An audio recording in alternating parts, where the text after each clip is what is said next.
It was 11:03 p.m.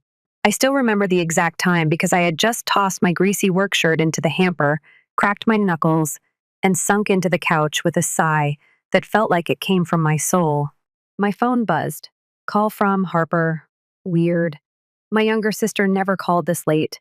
We weren't exactly close.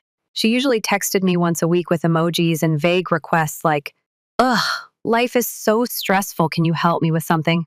But this time, she was calling. I rubbed my temples, muttered what now, and answered, "Hello?" No reply, just background noise, laughter clinking glasses, voices overlapping in the kind of easy, drunk chaos that usually smells like spilled wine and fake smiles. It was a party. I wasn't invited. No surprise there. I was just about to hang up when a voice sliced through the static. My mother's. "Can you believe Talia still thinks she's helping us?" "Talia, that's me." I froze. Then Harper's voice, dripping sarcasm. "She acts like she's some sort of savior, like we'd be on the street without her. Please." Then came Ethan, my older brother, master of mediocrity, full-time mooch. Technically, we would be, but that's her job, isn't it? She doesn't have kids, no partner, no mortgage. What else is she going to do with her salary? The laughter that followed, it physically hurt. Like someone sucker punched me through the speaker. I stayed frozen, holding the phone, not breathing. "She doesn't help because she's kind," Mom added, voice like sharpened ice. "She helps because we made her. She owes us." I felt a slow crawl of heat rush up my neck. My jaw clenched. My heart slammed behind my ribs like it was trying to escape my chest. "Owes you? She got a raise, right?" Harper's voice piped up again. "Then yeah, she can afford to pay more. Rent's just the bare minimum. Don't forget groceries, bills, Wi-Fi, Netflix, and Mom's massage membership," Ethan added, laughing like it was all just so funny. "She's so selfish," Harper continued. "No social life, no hobbies, just her boring job. She could at least do more." They weren't talking about helping each other. They were talking about bleeding me dry. Like I was some faceless donor from a charity fund they never applied to. It was entitlement, not gratitude. And I just sat there, listening, as the people I bent over backwards for treated me like a joke with a credit card. "We need to talk to her soon," Mom said casually. "The landlord's upping the rent. She'll have to cover it." "Ugh, and she's gonna make that face again," Harper groaned.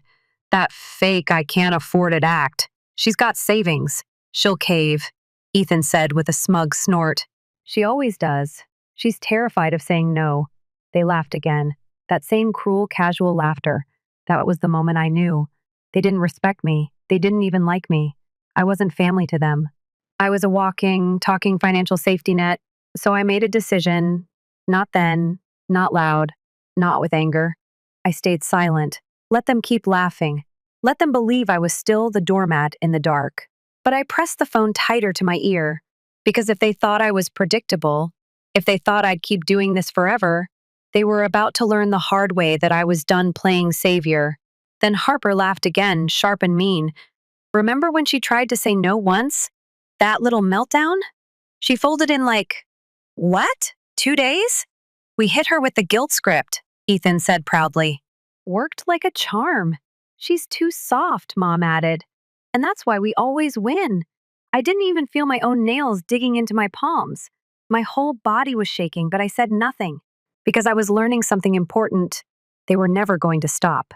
Not unless I stopped them. That's when Mom's voice lowered, syrupy and scheming. "Let's give her the new rent increase story this weekend. Ethan, try the we're barely surviving line. Harper, you do the cry thing again." "I've been practicing," Harper said cheerily. "Should I wear the hoodie? It makes me look more pitiful." I'd heard enough. I pulled the phone away from my ear, stared at the screen for a moment, and then brought it back. "Hey," I said, calm as a winter morning. The line went dead. Just like that, click. No apology. No, "Oh my God, I didn't know you were on the line." Not even a pathetic attempt at covering their asses. They heard my voice and panicked, hung up like children caught breaking something they weren't supposed to touch. And that silence? That was the moment I knew I wasn't crazy. I wasn't imagining it. I wasn't being overly sensitive. I had the proof. And now, Now I had a plan. I didn't sleep that night. I couldn't.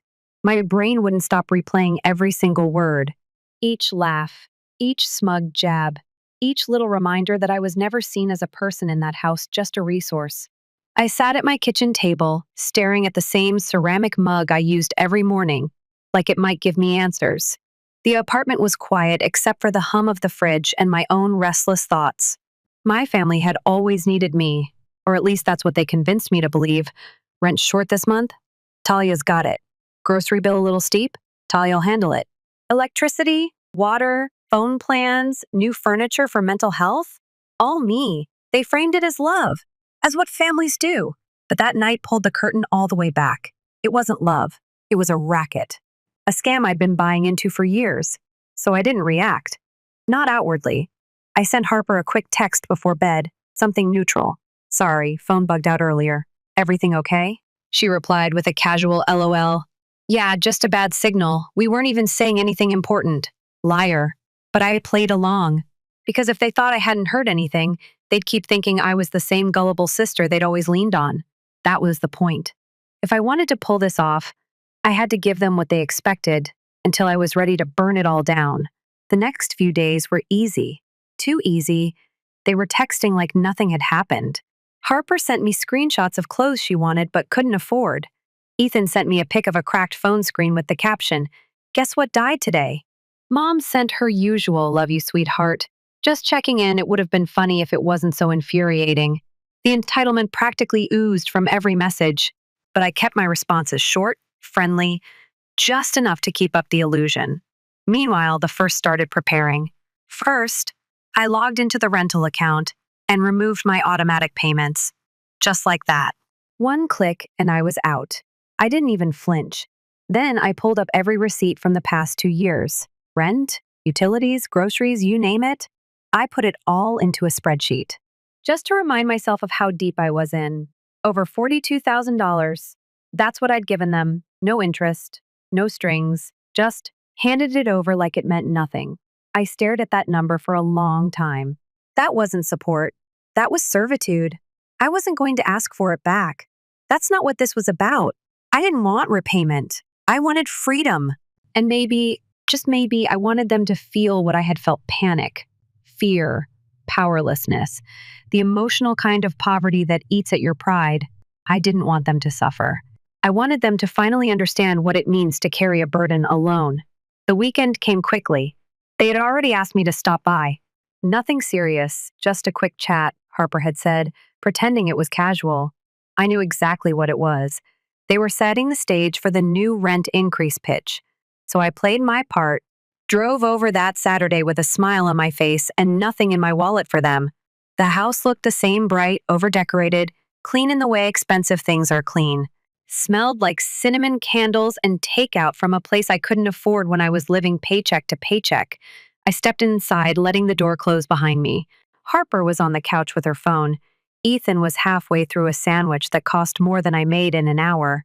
And Mom? She was already in character. "Sweetheart," she said, standing up to hug me. "We're so glad you could come. We were just chatting about life and, well, we wanted to talk to you about something." I nodded, keeping my tone warm. "Sure. What's going on?" Mom sighed, the way she always did when she was about to ask for something big. "The landlord's raising rent again," she said, eyes wide with worry that didn't quite reach her voice.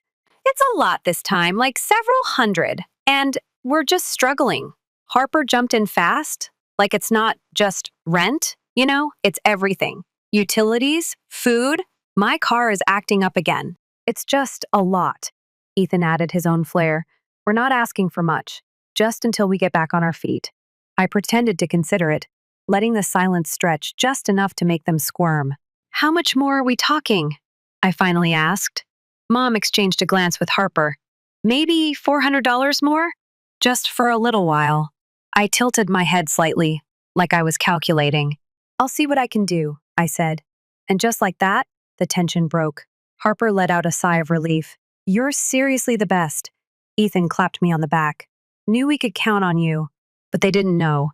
They didn't know I had already cut the cord. They didn't know this was the last time I'd step foot in that house pretending we were family. I smiled, nodded, and walked back out like everything was fine.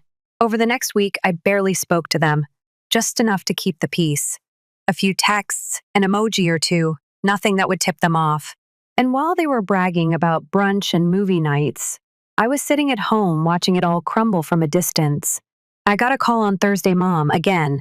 I let it ring twice before answering. Hey, I said, calm, measured. Hi, sweetheart, she said, voice unusually tight. So, we just got a notice from the landlord. Apparently the rent hasn't been paid. I let the silence sit for a second too long. Yeah, that's right, I said finally. I stopped paying. It was dead quiet on the other end. Wait, what? I don't understand, she said, trying to laugh like it was a mistake. I thought we agreed. No, I interrupted gently, you assumed. I never said yes. I just said I'd see what I could do. Her voice dropped to a whisper. But we're in trouble, like real trouble. We can't afford this. That's not my responsibility anymore, I said, and for the first time in a long time, I actually meant it. She started spinning, fast. You can't just abandon your family like this. After everything? After everything? I cut in. You mean the years I paid your bills while you laughed behind my back? You mean how you called me selfish, boring, useless, unless you needed money? That everything? Her voice faltered. We didn't mean it like that. But you said it. All of you did. I kept my voice even. No yelling, no drama. And now you're shocked I'm done? You're lucky all I did was walk away. She tried one more time, her voice breaking. Please, Talia. Just this month. Please. I sighed. Not angry, not vengeful. Just tired. You taught me family means giving everything without question. But I finally learned that real family doesn't let you drown while they float. I didn't wait for a response. I hung up. Then I blocked her number. And in that silence, I felt something I hadn't felt in years. Peace. By the time I blocked her number, my hands weren't shaking anymore. That was the first sign I knew I'd finally done the right thing. For so long, saying no to them felt like betrayal, like I was the one abandoning them. But in that moment, all I felt was relief. No anger, no guilt, just a long overdue release from the weight I'd been carrying for years. I stood up, grabbed a glass of water, and looked around my apartment. It wasn't much. Small kitchen, secondhand couch, plain walls with nothing but a thrift store painting and a couple of old Polaroids. But it was mine. Everything in here came from hours of hard work, late nights, and self-sacrifice. Nothing was handed to me, and yet, somehow, they had the audacity to act like I owed them more. Like my very existence was a debt they were collecting on. The silence stretched on for 2 days. 2 full days without a single text or call. At first, I thought maybe they'd finally gotten the message. That maybe, just maybe, they were sitting with it, letting it sink in. But that hope died fast. On the 3rd day, my email pinged. Subject line, emergency, please read. It was from Ethan. He never emailed me. So I knew it had to be serious.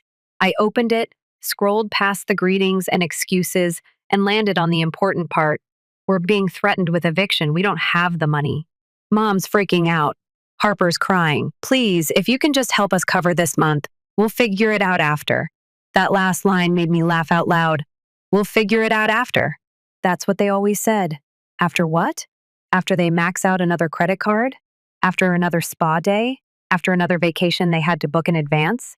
They never figured anything out. They just passed it to me like a hot potato, then cried victim when I got burned. I didn't respond. I archived the email and kept going. The next morning, I got a voicemail from Harper. She didn't even try to hide the panic in her voice. Talia, I know you're upset, but this isn't fair. We really need you right now. I'm begging you, please don't let us lose the house. That was rich. Lose the house? They called it their house, but it wasn't. Not financially, not practically, not emotionally. It was the house I paid for, the one I was never invited to feel at home in. The house where my name didn't exist on any wall, where every framed picture had me conveniently cropped out. But now that the bills came knocking, suddenly I was part of the family again. Still, I stayed quiet. Every hour that passed without a response from me made the knot in their stomachs twist tighter. I could feel it. And I didn't enjoy their suffering, not in the cruel way they might have. But I also wasn't going to cushion the blow. They needed to feel the consequences of their choices. Not just financially, but emotionally. They needed to know that bridges can burn, that people have limits, that even the ones who love the hardest can one day wake up and walk away without a single backward glance. On Friday, the dam broke. I came home from work to find a message from an unknown number. It was Mom. She'd gotten a burner phone or borrowed someone else's. I didn't care. Her message was short but frantic. Talia, we got the official eviction notice. We have 7 days. I'm scared. We're scared. Please, honey, call me. For a second, my old reflex kicked in. That tiny flicker of panic that used to rush in and convince me I had to fix it, that it was my job, that if I didn't save them, something terrible would happen. But then I remembered the sound of their laughter, the way they mocked me behind my back, the smugness in Ethan's voice, the bitterness in Harper's tone, the way Mom twisted everything to make herself the victim. I remembered the way they planned their performance. Who would cry? Who would sigh? What excuse would work best? I remembered the exact moment they thought I wasn't listening. And just like that, the flicker died. That weekend, I went to a local farmer's market, bought fresh flowers, made myself a home-cooked meal, called a friend I hadn't seen in a while, and spent hours catching up. I didn't check my phone once. I knew what would be waiting: voicemails, messages, digital guilt bombs. But I'd spent so long putting their needs before mine that it felt good to reclaim my time, even if it was just for a day. Monday came, and I finally decided to listen to one of the voicemails. Just one. It was Harper again. Her voice was hoarse, like she'd been crying. I know we messed up, okay? I know we took advantage. But this is serious. We don't have anyone else. You were always the strong one. Please, just talk to us. Something about that voicemail stuck with me. Not because it made me feel guilty, but because for the first time, she admitted it. She admitted they'd used me, that they knew exactly what they were doing. It wasn't an accident. It wasn't a misunderstanding. It was intentional. And they would have kept doing it forever if I hadn't stopped them. That night, I made a decision. Not to go back. Not to forgive. But to make sure this was the last time I ever had to deal with it. I sent a single message in our old family group chat. Just 10 words. I hope you figure it out. This is goodbye. Then I left the group, blocked them all, deleted the chat, and just like that, I was done. No more last-minute deposits. No more guilt-laced phone calls. No more being the emotional punching bag for a family that only remembered my name when the bills showed up. It wasn't revenge in the dramatic sense. I didn't scream. I didn't expose them on social media or air our dirty laundry. I didn't need to, because their downfall was already in motion and I didn't have to lift a finger. I heard from a mutual friend weeks later that they were officially out of the house. The landlord didn't give them a second chance.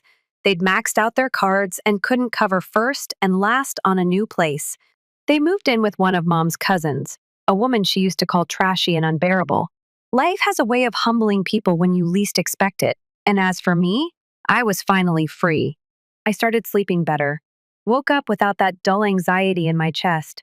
I had extra money every month, and for the first time in years, I spent it on myself. A new pair of running shoes. A weekend trip out of town. A cooking class I'd always wanted to try but couldn't afford, because someone else's bills were more urgent. Freedom didn't come with fireworks. It came quietly. With peace. With silence. With knowing I didn't owe anyone anything. I wasn't the villain. I was the escape artist. The one who got out. It had been just over a month since I cut them off completely. No calls, no texts, no fake updates about their struggles or guilt-tripping birthday messages. The silence didn't just sit there, it echoed. At first, it was a little eerie, like waking up and realizing the buzzing in your ears had stopped, but you're not sure why. But after the third week, the silence started to feel like peace, like healing. I hadn't realized how much noise they brought into my life until it was gone. How every interaction with them used to leave me with this invisible weight, like I'd just carried a full shopping bag on one arm too long and forgot what it felt like to walk free. I thought maybe they'd finally moved on, that they'd found someone else to latch onto, or maybe just accepted the consequences and figured things out for themselves. I even let myself believe that I might never hear from them again. But of course, that was naive. People like them don't change just because they've hit a wall. They just start looking for windows. It started small. A random email from a name I didn't recognize. Just a few words. Please contact your mother. It's urgent. I deleted it. Then a letter showed up in my mailbox. Handwritten, neat cursive, the kind Mom used when she was trying to appear elegant, even when she was full of venom. The envelope had no return address, but I knew who it was from before I even opened it. Inside, the tone was exactly what I expected. Dramatic, emotional, hollow. Sweetheart, I don't know what happened to you. We've always loved you. Please don't let this little misunderstanding ruin everything. She called it a misunderstanding, not manipulation, not betrayal. A misunderstanding, like I had misheard their laughter or misunderstood their entitlement. I tore the letter in half and threw it out without a second thought. A week later, I got a call from my dad. He was the quiet one in the background of our family drama. Never the ringleader, but never the ally either. Always the man who sat in his chair, nodded along, and told me just keep the peace. His voice cracked when I answered. I should have let it go to voicemail, but something in me was curious. Talia, he said, like he'd been holding his breath. It's bad. Your mom's not doing well. Harper and Ethan are barely scraping by.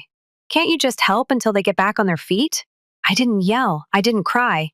I just waited. He kept going, filling the space with stories I didn't ask for. About how they were eating canned food, how the cousin they were staying with had started charging them rent, how they'd sold off furniture to make ends meet. They're suffering, he said quietly, like he thought that would matter to me. And you think that's my responsibility? I asked. My voice wasn't angry. It was calm, chilling, even to me. After everything they said, everything they planned, you want me to just forget that? He stammered, said he didn't know all the details. I cut him off. Don't call me again. Then I hung up. He didn't try again. It took them another 2 weeks to figure out a new tactic. This time, it was social media. Harper posted a long, emotional note on her profile. It was vague enough not to name me, but specific enough that everyone who knew us could read between the lines. It hurts when people you trust abandon you, when family turns cold. When all you asked for was support and got silence, I didn't comment. I didn't message, but I saw it. And I watched as mutuals chimed in with their sympathy. Stay strong, girl. Some people just don't understand what family means. Karma always comes back around. I should have been mad, but all I felt was exhaustion. They were still playing the same game, just with a new audience, still performing, still twisting the narrative. I'd spent years being the villain in their house whenever I set a boundary. Now I was the villain online too. And you know what? That was fine. Let them tell their stories. Let them cry to strangers about their hardships. Let them paint me as heartless. I didn't need to defend myself anymore. Because the truth never needed applause. It just needed time. What they didn't realize was that while they were scrambling to find someone else to lean on, I had started building something real. I got a promotion at work, moved to a nicer apartment with more sunlight and space for the garden I'd always wanted. I started therapy, weekly sessions that helped me unpack years of guilt and conditioning. My therapist once said something that stuck with me. She looked at me and asked, "Who benefits when you feel responsible for everyone?" I sat with that question for days. Who benefits? Not me. Definitely not me. I'd been the designated caretaker, the emotional landfill where everyone dumped their problems. And the moment I stopped absorbing their mess, they made it my fault. Like I had broken some unspoken contract by choosing myself. Months passed. The messages stopped coming. I heard through a distant cousin that they'd been officially kicked out of the cousin's house too. Apparently there was a fight about money and boundaries. Ironic, right? The cousin had drawn a line and they reacted the same way they always did. With drama, with tears, with blame. Eventually, they moved into a motel on the edge of town. Harper picked up part-time work at a coffee shop. Ethan started doing odd jobs for cash. Mom kept trying to find someone to feel sorry for her. But sympathy has a short shelf life when it's repeated too often. People stop listening when the same story keeps getting told with a new villain each time. I could have reached out, could have offered help just to show I was the bigger person, but I didn't. Because being the bigger person doesn't mean becoming a doormat again. It means knowing when to walk away and when to stay gone. One morning, I sat on my balcony with a cup of coffee, looking out at the quiet city skyline. The sun was just breaking through the clouds, painting the sky in gold and pink and orange. And for the first time in a long time, I felt like I was exactly where I was meant to be. Not because everything was perfect, but because I was no longer running on empty, trying to feed everyone else. That's when the final message came. An email. Subject, we're sorry. I opened it. It was signed by all three of them. Short, apologetic, hollow. They said they realized they were wrong, that they missed me. That things hadn't been the same since I left, that they didn't expect money, just a conversation, just a chance, just one. I didn't delete it. I didn't respond either. I just closed the tab and stared at my reflection in the dark screen. Not out of spite, not out of revenge, but because I had finally understood something so simple and so freeing. Just because someone apologizes doesn't mean you have to let them back in. Just because someone regrets their actions doesn't mean they deserve your energy. Some doors close quietly, some bridges burn without smoke, and sometimes the best kind of closure is no reply at all. A few weeks passed after the apology email, and I thought maybe they'd finally accepted that silence was my answer. But people like them rarely take silence for what it is. To them, silence is just an obstacle they haven't manipulated yet, not a boundary that deserves respect. I was walking home from the bookstore when I noticed someone standing outside my building. At first, I didn't recognize her. She was thinner than I remembered, her posture smaller somehow, like the weight of everything had finally started pressing in. It was Harper. She spotted me and froze. I stopped a few feet away. She opened her mouth to say something, but didn't know where to start. I didn't help her. I waited, silent. Finally, she spoke, voice soft like she was afraid it would crack if she raised it too loud. I just wanted to see you. I didn't know what else to do. I stayed still, calm. You could have not come. Her eyes dropped to the pavement. We really screwed up, I know that. And I'm not here to ask for money. I swear, I don't know who we are without you. That sentence hit in a strange way. Not because it was touching, but because it was honest. They had built their identity around leaning on me. I was the fixer, the funder, the fallback. Without me, they were adrift. And instead of building something new, they kept trying to paddle back to me. I looked at Harper, at the worn-out hoodie, the cheap sneakers, the faded eyeliner. She looked like a ghost of the girl who used to flaunt designer bags and treat me like her personal assistant. I should have felt pity. Maybe a part of me did. But mostly, I just felt distance. Like she was a stranger who vaguely reminded me of someone I used to know. I asked her flatly, "What do you want?" She flinched a little but didn't run. "I want to talk. Just talk. Mom's sick. Not like life-threatening or anything, just different.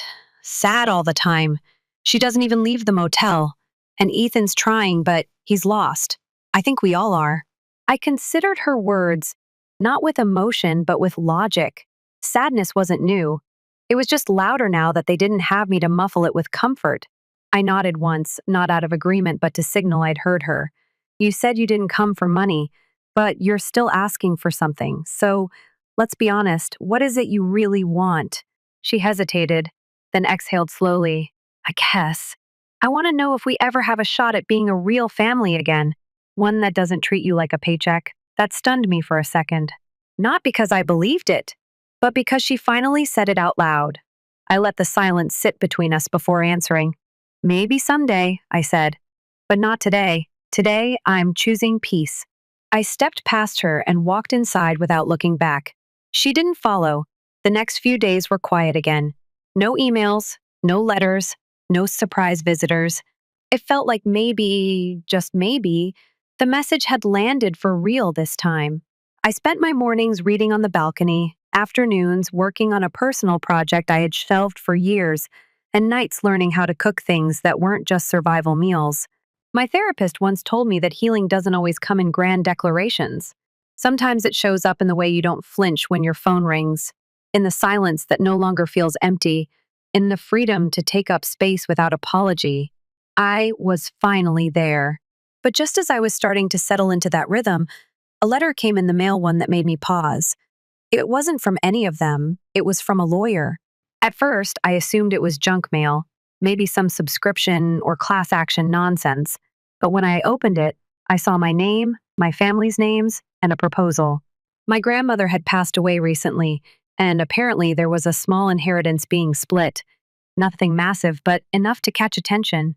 The letter included a clause one my mother had insisted on years ago during estate planning that I be removed unless I demonstrated continued family commitment. I laughed out loud at that. It was such a her thing to do. Love was conditional. Family was transactional. Commitment, in her words, meant obedience, paying rent, showing up when she snapped her fingers, staying quiet when things got ugly. The lawyer, though, had added a note. Based on recent changes and the absence of financial dependency, this clause may be contestable. Would you like to pursue this?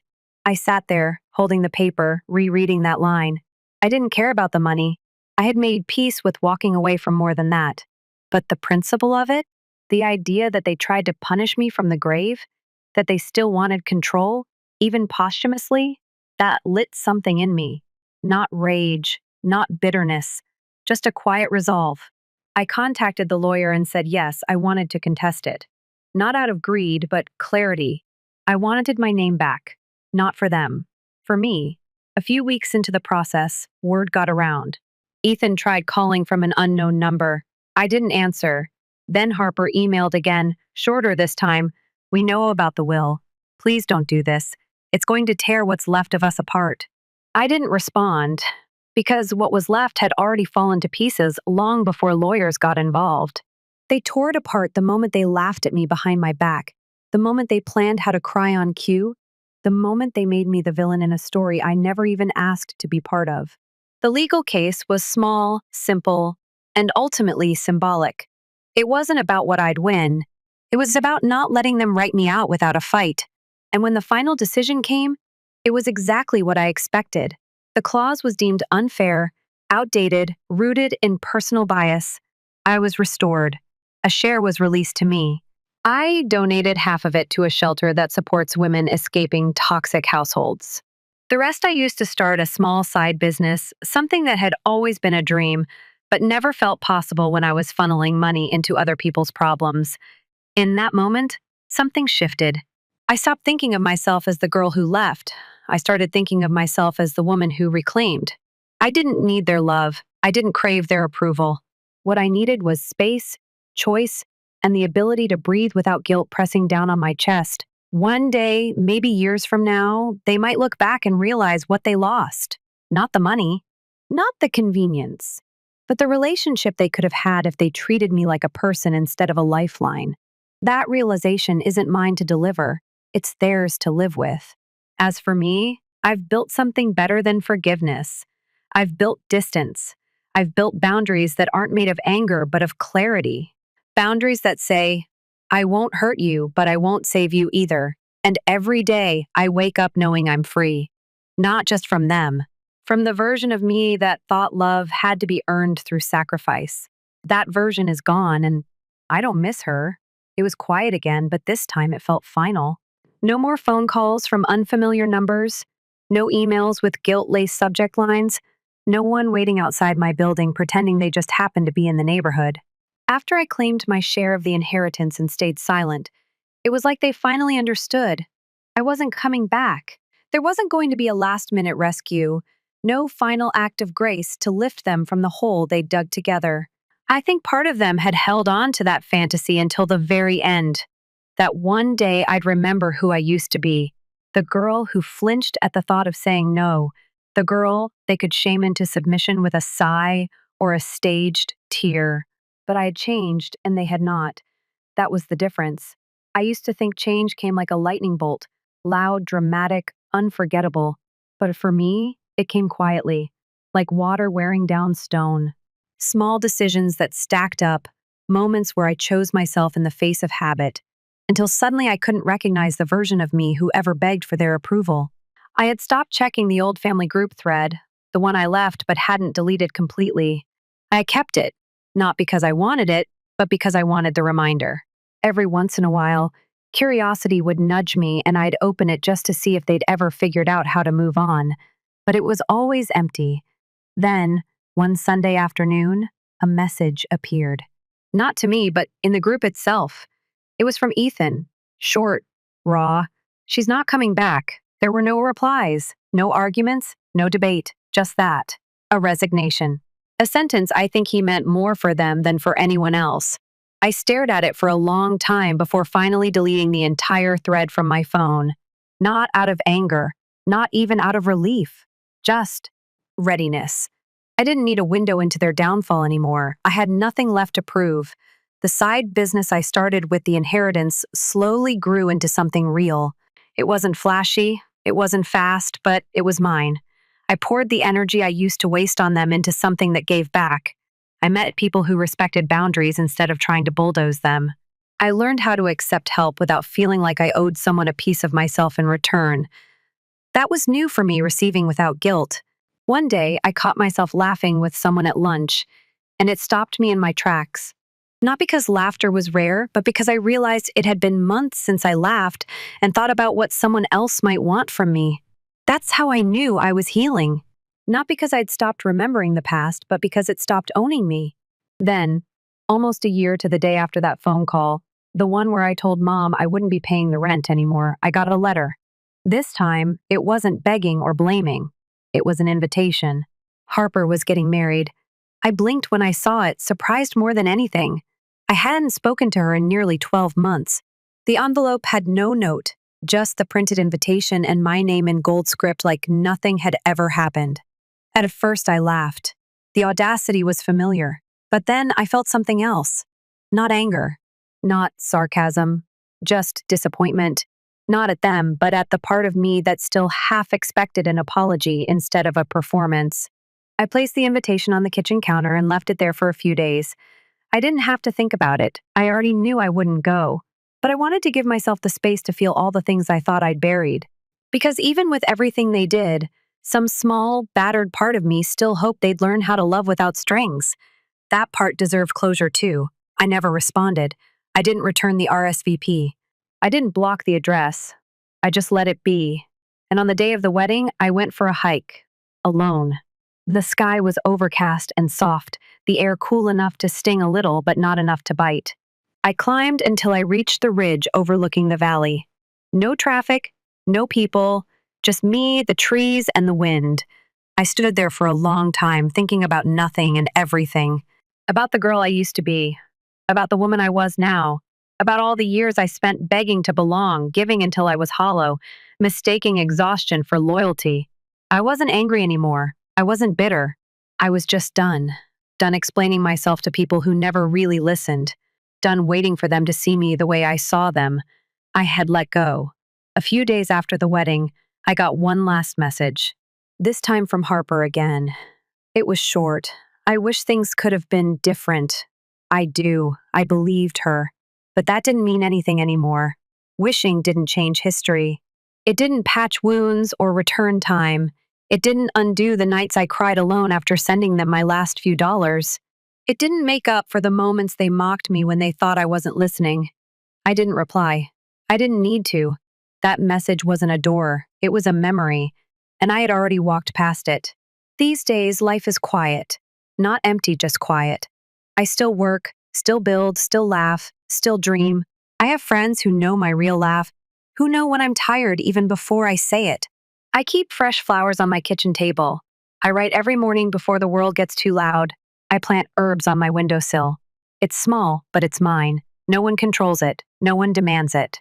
No one expects it to be anything more than what it is. That's freedom, I think. Not running away, not even revenge. Just peace. Real, earned, grounded peace. Sometimes people ask me if I miss them. If I ever think about reaching out, I tell them the truth. I don't miss them. I miss the idea of what they could have been.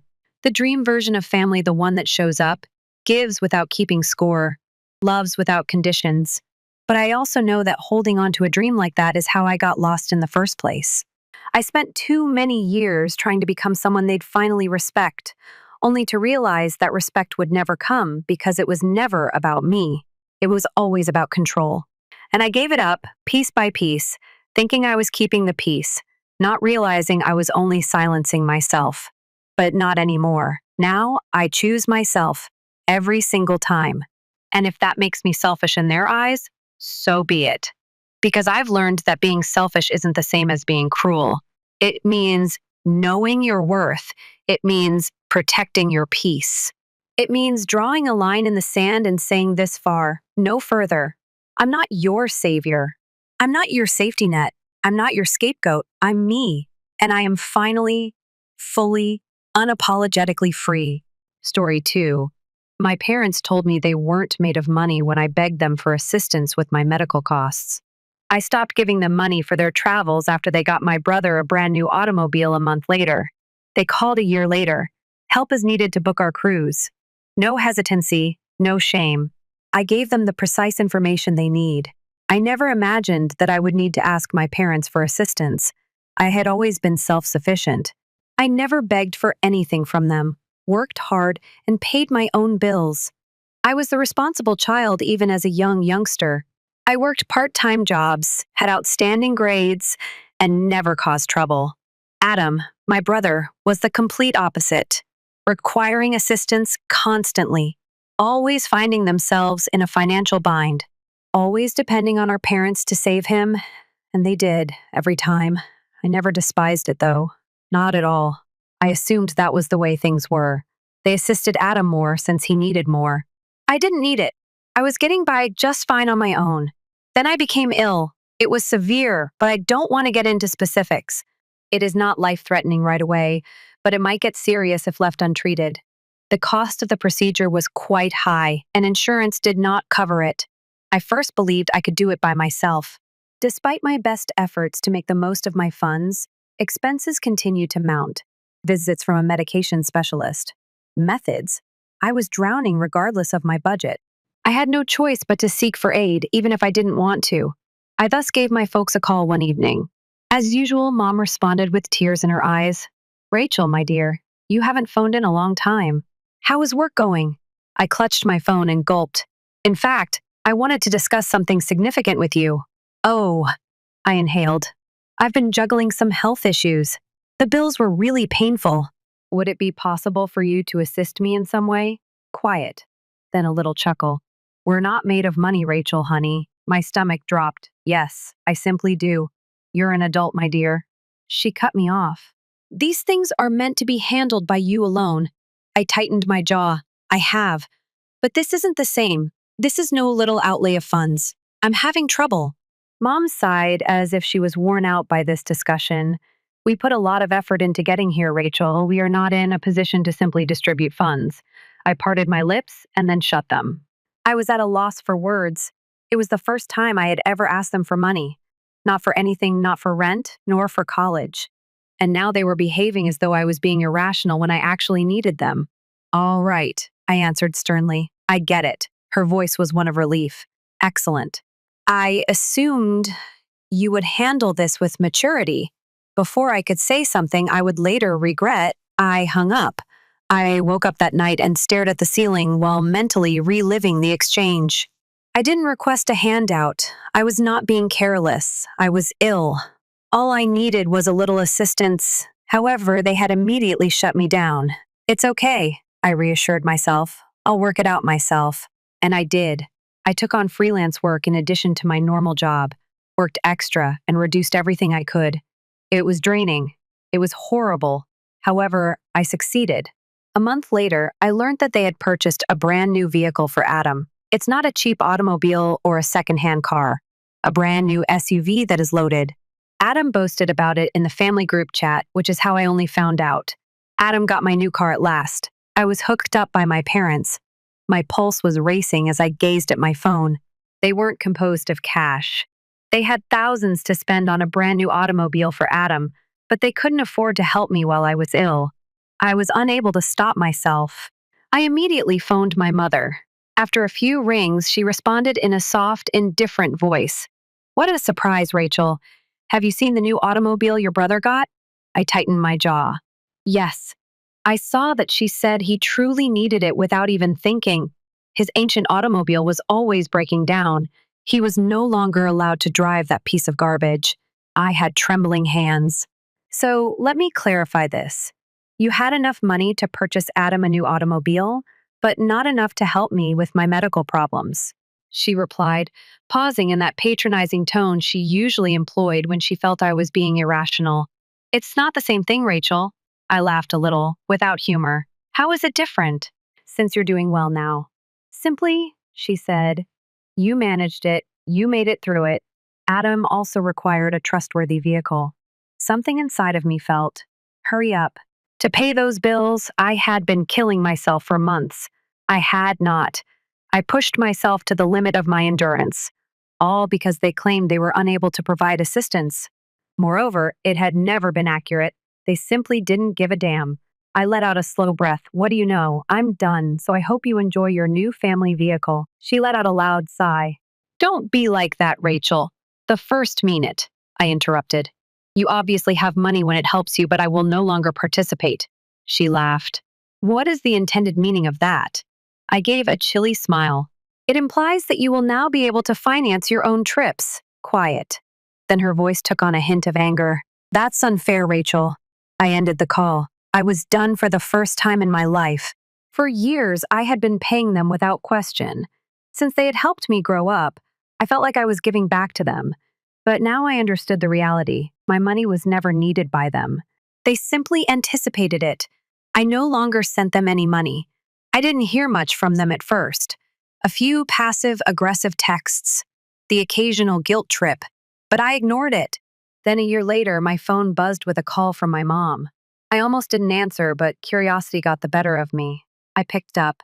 Hello, Rachel, hello, she said brightly, like we were best friends. It's been so long, how are you? I narrowed my eyes. I'm fine, she laughed. Oh, excellent. Listen, your dad and I are looking at cruises for next summer, and I wanted to see if you could help us plan something pleasant. I nearly dropped my phone. I felt my blood pressure increase as I tightened my jaw. They had no shame, no hesitation. They truly expected I would just go back to paying their lifestyle like nothing had happened. I took a deep breath, my fingers clenching on my phone. They expected me to say yes. They expected me to slide back into my previous position. But this time I had something to say. I had something to say, but for a few long, astonished seconds, I just sat there, grasping my phone, trying to understand what I had just heard. They had spent a year ignoring me, a year acting like nothing had occurred. A year of no apologies, no acknowledgement, no attempt to mend what they had done. And now, out of nowhere, they were phoning me not to check on me, not to make things right, but to beg for money for a vacation. I let out a slow breath. I was surprised by how chilly my voice sounded. Are you serious? As if I had just said something amusing, Mom burst out laughing. Of course, we need some assistance choosing the best one, my love. You're really skilled at this type of stuff, I know that. I tightened my jaw. Very skilled at this type of work. She was referring to the fact that I had always paid for things. I had unquestioningly handed them money for years. I had always offered to help whenever they were going on vacation since I believed that was what nice daughters did. However, they weren't made of money when I needed them. My patience snapped and I let out a harsh sigh. You must be joking with me. A brief hush fell. Then Mom's voice became piercing. Please pardon me. I straightened my posture. When I was ill, I pleaded with you for assistance. You claimed to be wealthy while I was drowning in medical costs. Her annoyance was audible in her voice. That was a long time ago, Rachel. A year, I said. When I was trying to pay for treatment a year ago, you informed me you couldn't spare $1 to assist. You're phoning me now, however. Assuming I'll cover the cost of your opulent voyage. She let out a loud sigh. That isn't the case. Oh, really? I lost my temper. What is it like then? From my vantage point, it appears like you didn't give a damn about me unless I was giving you cash. Her tone became stern. Rachel, we are your parents. Considering all that we have done for you, you ought to desire to assist us. I laughed resentfully. All that you have done for me, indeed. She lost her temper. You were reared by us. We provided for all of your needs as a child. We now look out for one another as grown-ups. Family is like that. My stomach turned over. We look out for one another. If it hadn't been so offensive, that might have been humorous. I had never been looked after by them, not when it was truly important. I had looked after them, and I had looked after myself. With trembling palms, I took a deep breath. There's a reason I stopped sending you money, Mom. She laughed. Oh, we took note. Excellent. I meant it when I snapped. I will not give you another cent. When you got Adam a brand new automobile, You made it obvious who was important. I was struggling to pay for medical care at the time. Do you now believe that I will simply act as though it never occurred? Quiet. Then she became cold. I understand how things are. I waited with my jaw gritted. She responded in a disgusted tone. You've changed, Rachel. You were such a nice daughter once. Something snapped within of me. I got up and paced the room. No, Mother. I was a doormat once. I was once your personal ATM, and you were so accustomed to taking advantage of me that you didn't even consider abandoning me to struggle when I most needed you. A quick intake of breath caught my ear. She hung up after that. For a second, my heart was racing as I gazed at my phone. Stunned, I stood there. I thought there would be more fighting. Additional manipulation. I had prepared myself for numerous texts and guilt trips. However, she had just hung up, and since I knew her, that was somehow worse. This was not the end of it. And I was correct. The text began the next day. You're being silly, Mom. Dad, I don't know why you're behaving this way. I'm not sure what's bothering you, Rachel, but we're your parents. Mom, you deserve some respect from us. All right. If you are going to act selfishly, I will just inform Adam about your cruelty. Perhaps he will remind you of the proper behavior expected of family. I gave an eye roll. Adam, you're exactly right. Almost immediately, he sent Adam a message. Really, Rachel? Mom is in tears. You're not willing to assist them, she said. My fist tightened. She was weeping, of course. She had fabricated the narrative, of course. She hadn't explained to Adam why I had interrupted them. She had just portrayed herself as the helpless, devoted mother who was unable to see why her egotistical daughter had abruptly left her. Me? Did she also tell you that they refused to help me when I was ill and that they weren't wealthy? Then went back and purchased a brand new vehicle for you. She hadn't revealed that bit, of course, so there was no answer. With a knot in my gut, I put my phone down and locked it. I had ceased communicating with them for just this reason. They were not ashamed. No regret. Unable to accept responsibility for their actions. They showed no concern for me. All that mattered to them was what I could do for them. And for the following 3 days, I had finally given up playing their game. I didn't pay attention to their messages. I had the hope that they may give up. Instead, they increased and intensified the calls. The texts continued to arrive. After that, they began phoning other people. And Susan. I'm not sure what's going on, Rachel, but your mother phoned me crying. You won't even talk to her, she says. What's going on, Uncle Steve? Rachel, your folks are having a hard time. Do you really want to treat them this way? Grandma, even though they're not flawless, your parents are still your parents, sweetie. They adore you. I felt like screaming. I was aware that my parents were fabricating a dramatic story in which I was the ungrateful, harsh daughter who refused to look after my poor, defenseless parents.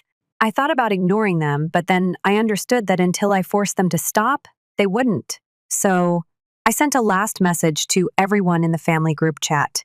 Because parents are sharing their version of events with everyone, allow me to correct the record. When I was having trouble paying for medical care, I pleaded with them for assistance. I was informed that they were not wealthy, then purchased a brand new vehicle for Adam. They expect me to cover the cost of their cruise after ignoring me for a year. No, I said. Go ahead and block me if you believe that I am selfish. I sent it. After that, I switched off my phone. Give them that to sit with. I had finished their games. Exhaling and turning off my phone, I hoped that would be the last of it. However, my parents and others don't just accept things. They exert pressure. They get more intense. They won't relinquish power. My phone was blowing up the next morning as expected. I almost rolled my eyes as I flipped through my texts. Mom, how could you humiliate us in that way, Rachel? You just embarrassed your own family in front of everyone, Dad. Adam, I hope you feel proud of yourself. What's wrong with you? You are aware of the amount of worry you have caused them. Then more family members joined in.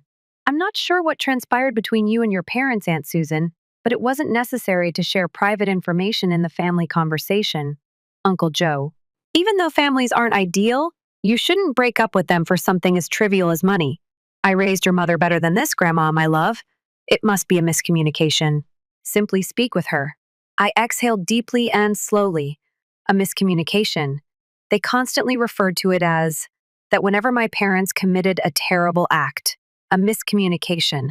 a little error. They hadn't been wrong. They had decided on something. They had decided to give everything to Adam and let me suffer. Before they needed something, they had decided to ignore me for a year. They had decided to make me the bad guy. When I at last asserted my rights. Furthermore, I wasn't going to reverse things because certain family members didn't appreciate the facts. I choose to disregard them. I left for work. One concentrated on myself. I went on, or I made an effort, because my mother arrived at my flat the next day. She was standing outside the building when I noticed her on my way home from work, crossed arms and a tense face. I came to a halt. For a moment, my heart raced. I considered simply turning around and leaving. However, I was familiar with her. She would just keep coming back if I didn't take care of things right away. I unlocked the door, straightened my shoulders, and went silently past her. He went after Rachel. I didn't look back. "You're not supposed to be here. Don't be too theatrical, please." She snorted and followed me into the building lobby. "We must speak." I turned to her and sighed. "No, we don't. Indeed, we do." Her voice was harsh as she demanded. "You made us seem bad in front of the whole family. I should be given an explanation." I laughed without humor. "Well, you're entitled to an explanation." She gave a nod. "Indeed." I crossed my arms. "I've previously described it. Simply put, you didn't like what I said." She clenched her jaw. "Why you're acting this way is beyond me. We've always had your assistance. That was the issue." They had never once assisted me, and I had always assisted them. I inhaled deeply. "Long ago, you showed me where I stood. I was sick, Mom. I was having trouble. You informed me that you were unable to provide assistance, then purchased a brand new vehicle for Adam." Her expression stiffened. "He required it." "I did not require life-saving therapy," and I clenched my fist. She opened her mouth a little, as though she had never thought of that before. Then she changed her face. I could tell what was about to happen when her stance altered. The journey of guilt, the true motive for her visit. "There's nowhere else for me to go." Her voice was quieter now, as if I was meant to feel sorry for her. "Rachel, your father and I are having a hard time." I gazed at her. "I have no problem with it." She blinked. "What?" In order to prevent her from pretending she didn't hear me, I repeated slowly. "I have no problem with it." She laughed. "I am your mother, Rachel, and I was meant to have you. I lost my temper. But you abandoned me just when I needed you." She was aware that she was losing control of the conversation. Her tone became icy. "That's it then? Are you simply ignoring your own parents?" Without flinching, I looked her in the eye. "No, Mother. The way you treated me is exactly how I'm treating you." Her nose wrinkled. "This is something you will regret." "No. Come certain final," I said. "I won't." After that, I turned back and left. For a few seconds, she waited there, presumably waiting for me to change my mind and turn around. I didn't. After entering my flat, I took out my phone and dialed security when I heard her knock again a minute later. "Hello there. I have a trespasser outside my flat. I want them taken off." She vanished a few minutes later. I'd shut her down for the first time in my life, but I knew she wasn't finished. Because individuals like her don't stop when they lose control. They intensified their efforts, and I suspected she was going to go beyond. I thought it would stop when I called security on her, but it didn't. My phone kept ringing the next day. Unknown and blocked numbers. There were numbers I didn't recognize, but I knew exactly who they belonged to. I paid them all no attention. Then the messages began. "I'm shocked that you did that to me, Mom. Your mommy is me. You are a shame, Dad. Adam, we brought you up better than this. Whoa. In fact, you're crazy. You caused Mom to cry all night long. Mom. All right. You're unwilling to assist me. Simply state that. But when you need anything, don't come running back, Mom. Rachel, you're going to regret this." Weary, I gazed at my phone. She was blocked by me. I had interrupted them. I couldn't recall how many times I had told them. She couldn't let it go, though. She still thought she was in charge of me. I pretended not to care and placed my phone on quiet, but I knew deep down that this wasn't the end of it. And I was correct, since she arrived at my workplace the next day. My boss approached me in the midst of my shift and appeared uneasy. Carefully, she murmured, "Hey, Rachel, a woman at the front desk is requesting you. She claims to be your mother." I took a deep breath and closed my eyes. "She isn't here to see me, of course." Flatly, I replied. Her purpose is to create a stir. My boss gave a nod. Do you want me to take care of it? I remained in the rear. As my boss went to deal with her, my heart was racing. From the front, I could hear voices that were muffled. My mom is acting as devastated as she can. I simply cannot comprehend her motivation for doing this. Everyone could hear what she was saying. She treats me this way because I reared her. My fist tightened. He was acting like the victim. All right. My boss came back a few minutes later and shook her head. She went out. I let out a sigh of relief. Thank you. He looked at me. Are you all right? I gritted my teeth. Yes. I'm simply fed up with this. She understood and nodded. If she returns, let me know. If necessary, we will prohibit her from the premises. I received another message that evening. I'm not sure why you're treating me this way, Mom. Your mommy is me. I'm worthy of better. I didn't respond. My phone rang the next morning. My landlord was the one. Carefully, he murmured, Rachel, I just got a call from your mom. My stomach dropped. What? Your lease was the subject of her inquiry. He stated she mentioned she was worried about your financial stability and needed to know when you were renewing. My breath came out sharply. You probably didn't say anything to her. Obviously not. Oh, he said. I simply wanted to let you know. I tightened my jaw. Tell her nothing if she calls again. And contact the cops if she comes here. I get it. My palms trembled with anger as I hung up. He was looking for knowledge and a means to get back into my life. And I was finished. I retrieved her contact information, unblocked her, and sent her one last message. Never again call my landlord. Never again show up at my job. I will request a restraining order if you attempt to meddle in my affairs once again. Can you comprehend me? I saw the transmission of the message. I then blocked her once more. Adam called a few minutes later. Furious is what I heard. Don't waste your time defending her, he sneered. Rachel, she's your mother. I am being harassed by her. He let out a sigh. She is in a difficult situation. All she wants to do is make things right. I laughed resentfully. Adam, no. My goal is to continue to be used by her. You're exaggerating. Oh, really? I don't recall her being frantic to make things right while I was ill and pleading for assistance. So I lost it. She didn't contact me every day while I was having trouble paying for therapy, as I recall.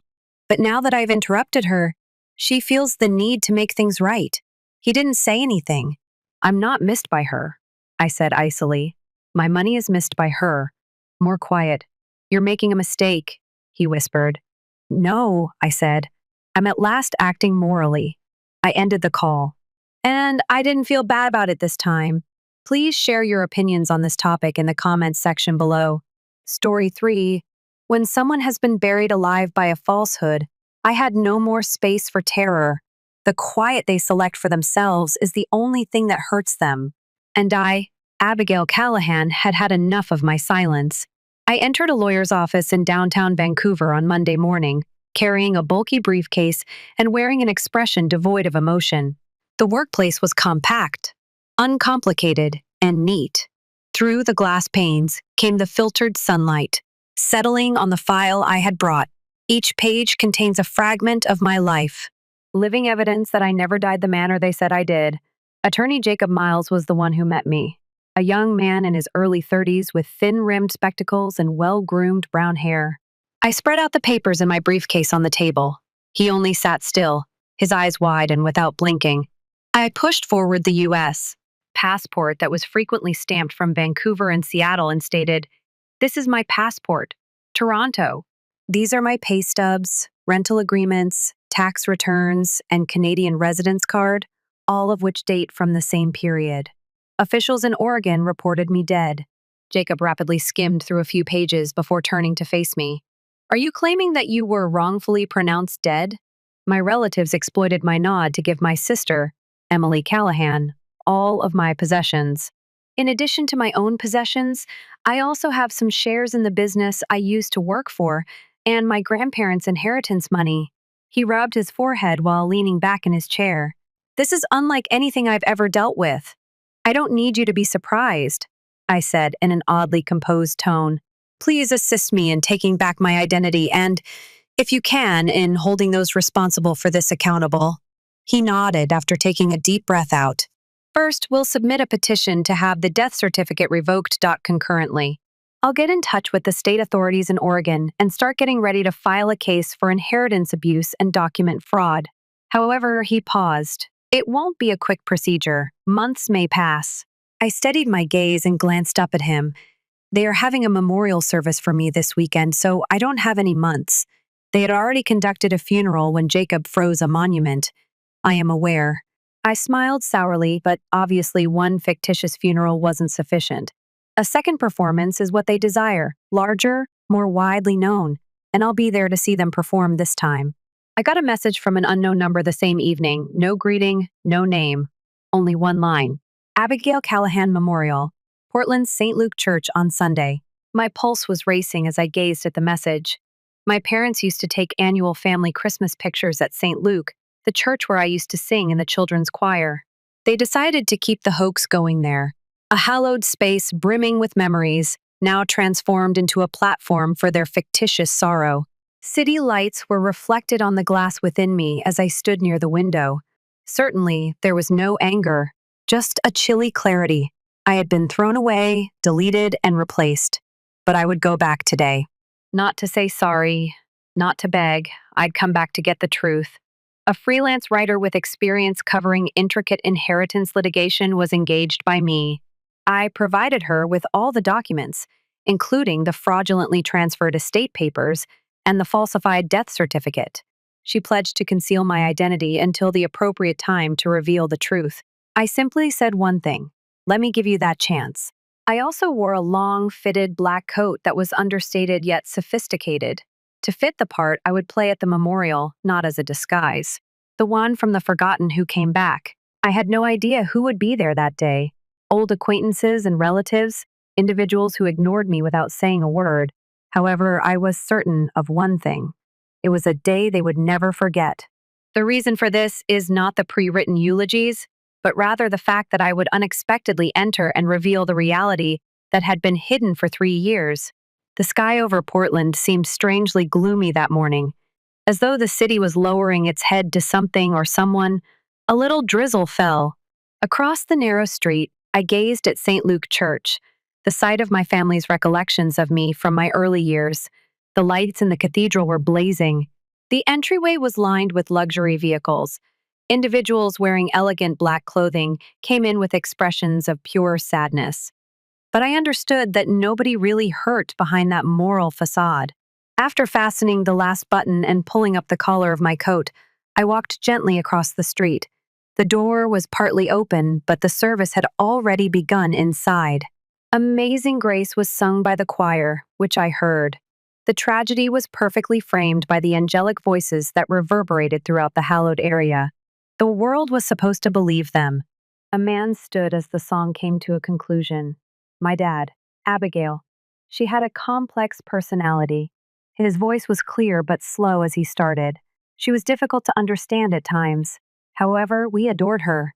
We exerted every effort. With her eyes red and her handkerchief in hand, my mother sat below. As though memories were coming back to her, she nodded softly with every word he spoke. However, I was aware that this was merely a scene from a script that they had practiced. Okay. My hand touched the heavy wooden door. With a loud moan that reverberated throughout the cathedral, he took a deep breath and pulled the door open. Outside light streamed in like a chill wind through the crowded seats. The room was filled with murmurs. While some gazed, others turned. Then, in shock, one voice coughed, broke the quiet. Is that Abigail, my God? With every step I took, firm yet slow, the sound of my heels on the stone floor echoed like drum beats in their chests. I didn't glance at anyone, didn't need to say anything. My appearance alone was the solution to every question they had avoided for the previous 3 years. As they approached the middle aisle, the whole church fell into utter quiet. My mother stood quickly, lips trembling, eyes bulging, then slumped, her body limp in Aunt Margaret's arms. A beautiful faint, possibly prepared in her thoughts many times. At the pulpit, my father remained still, lips moving but formed, eyes wide, nothing to say. With the harsh, dry thud, the microphone fell from his grasp and struck Emily and the sound system. With a glass of red wine in her hand, my sister stood close to the white flower arrangements. I could see it plainly as we looked at one another. Fear. Not an act, but a genuine dread. The wine spilled over her ivory silk dress because her hand was shaking so much. The cloth was covered in a scarlet stain that looked like blood. I entered the platform and stood just where they had bid farewell to a living person. I turned to see the faces of the audience that I never imagined seeing again. I didn't have to yell. I didn't have to cry. All I needed was the truth. I was told I had passed away. I started off in a firm, steady voice. As you can see, though, I'm still here, real, living, and prepared, to be honest. Nobody said anything. A few sat still. Some phones started to ascend, blinking red recording lights in the illumination of the chapel. Excellent. Show the world. I opened the prepared file. My passport is this. These are my lease docs for Canada. These are my tax returns. My work agreements. These official records demonstrate that I never passed away. Regardless of the death certificate that was filed, I looked down at my dad, who was now seated quietly in the front pew with his eyes focused on the ground. I was removed from my family and wrongfully reported dead, and my sister received all of my possessions when I vanished. Everything that used to belong to me now shared between the real estate firm and inheritance funds. I held up my hand as Emily attempted to speak. Don't. Not right now. You were allowed to talk for 3 years. I surveyed the church gathering. All eyes. Friends, family, and those who formerly professed to care. They couldn't look at me, so they bowed their heads. I added in a deeper voice, "This isn't a memorial, it's a performance. Unfortunately for you, though, the curtain's going to fall and the audience has awakened today." I shut the folder. It was lighter in my chest. I didn't have to elaborate. I had returned. Not just physically, but also with an indisputable truth. File in hand, I stood in the center of St. Luke's Church, my eyes like a sword slicing through the space. No more hymns, no more phony sniffles. Only the oppressive quiet of individuals pulled from a dream they believed they were in control of. I held up the documents while speaking in a clear, purposeful voice that spoke to everyone in the room. In Spain, there were 0 auto accidents. No brain damage, no highway crash, and most definitely no Abigail Callahan's death. It's been 3 years since I left North America. All of what you just heard is false. From the rear rows came gasps. A young woman's phone was raised, and I noticed that the camera light was blinking. Then another, and yet another. They couldn't erase the truth this time since it was being filmed. My father was still keeping his head down when I turned and pointed directly at him. The phony death certificate was signed by you. To legitimize a death that never occurred, you filed it to the state of Oregon. It's all part of a scheme to destroy me, to silence a daughter who dared to expose the shortcomings in this family. After recovering from her fictitious breakdown, my mother firmly grasped Aunt Margaret's hand.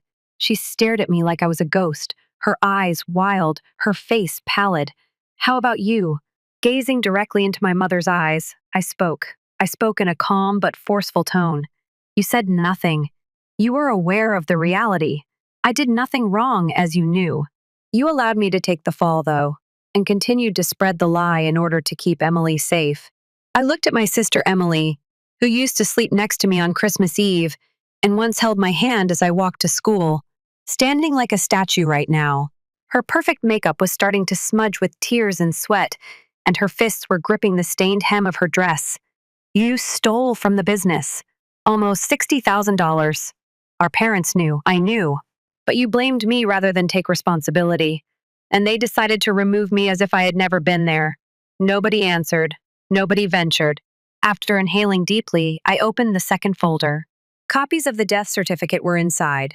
Transfers of assets. Canadian government-issued identity verifications, carefully organized, signed, and stamped bank statements, and no conjecture. Proof.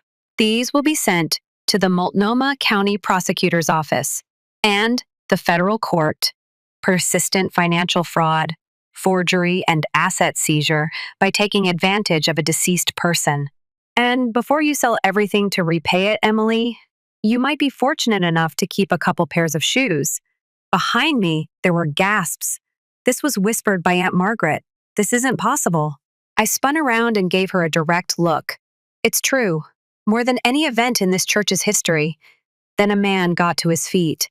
My father's younger brother, my Uncle Frank. He moved forward and gave me a startled look. We thought we really did, Abigail. Nobody called to see how I was doing. I interrupted him.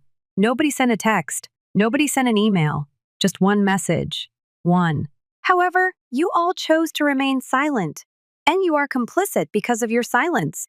I nodded slightly and set the last folder on the pulpit. All I need is this. The rest I leave to the law. I stepped down the stairs, walking the center aisle. Every eye followed me, some stunned, some averted, some still recording, following every step, like a real-life documentary. When I pushed the church doors open, the afternoon light hit my face. I didn't look back. I didn't need to, because behind me the curtain of lies had fallen.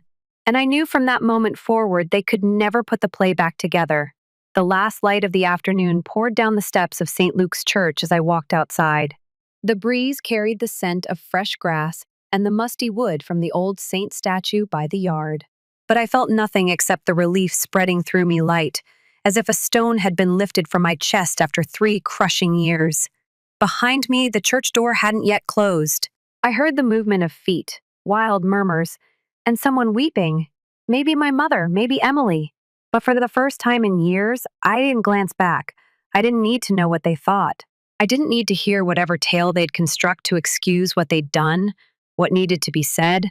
I'd stated what needed to be demonstrated. I'd proven. The remainder now belongs to justice. The next day, I sat at Attorney Jacob Miles's office. The scars from my hefty suitcase were faint on my hand. He meticulously sorted each paper into designated folders, nodding as he scrutinized each seal and signature. "Everything's in order," he remarked quietly.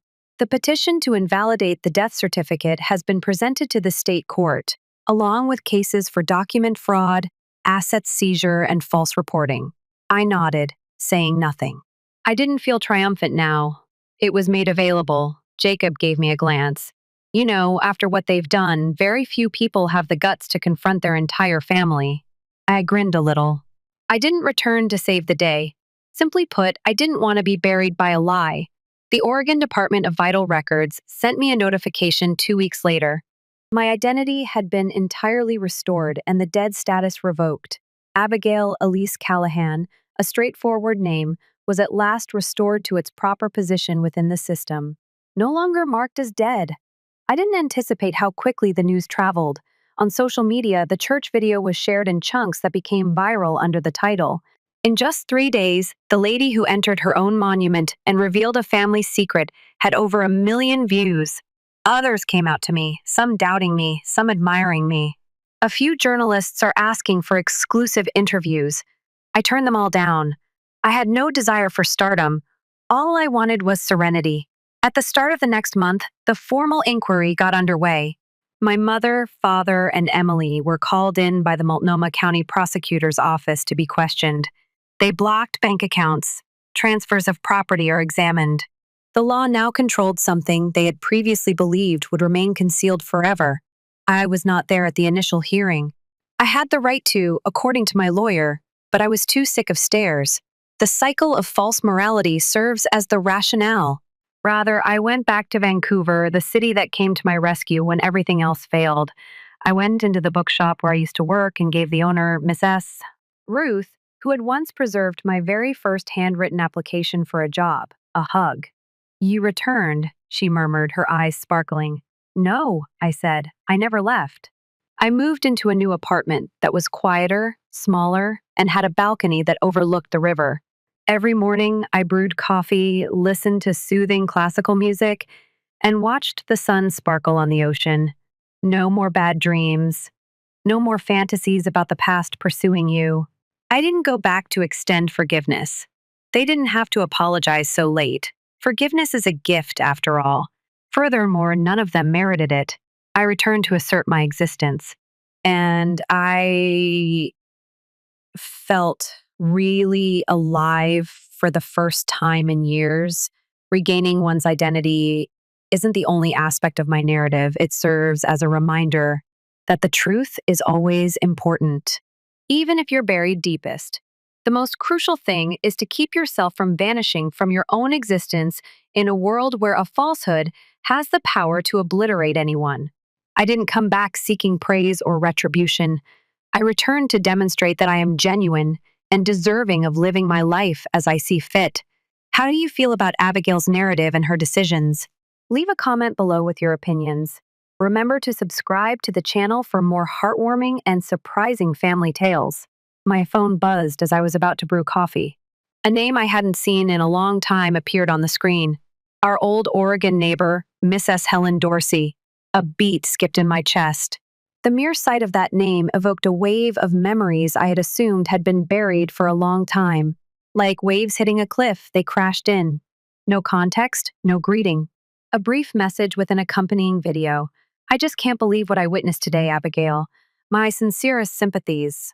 I gave the video a tap.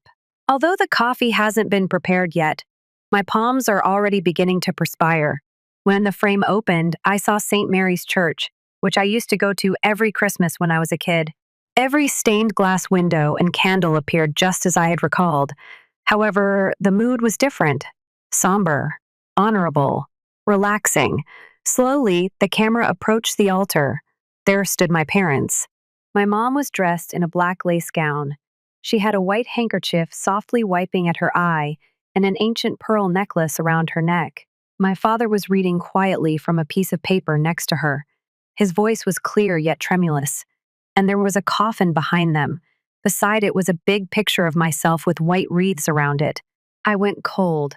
Abigail has always been a girl with problems. As though it had erupted in my mind, my father's words reverberated from the phone. But we adored her no matter what. We exerted every effort. My hands were shaking so much that I almost dropped the phone when I sat up straight. It was disbelief, not tears, that caused my vision to blur. I watched the video again.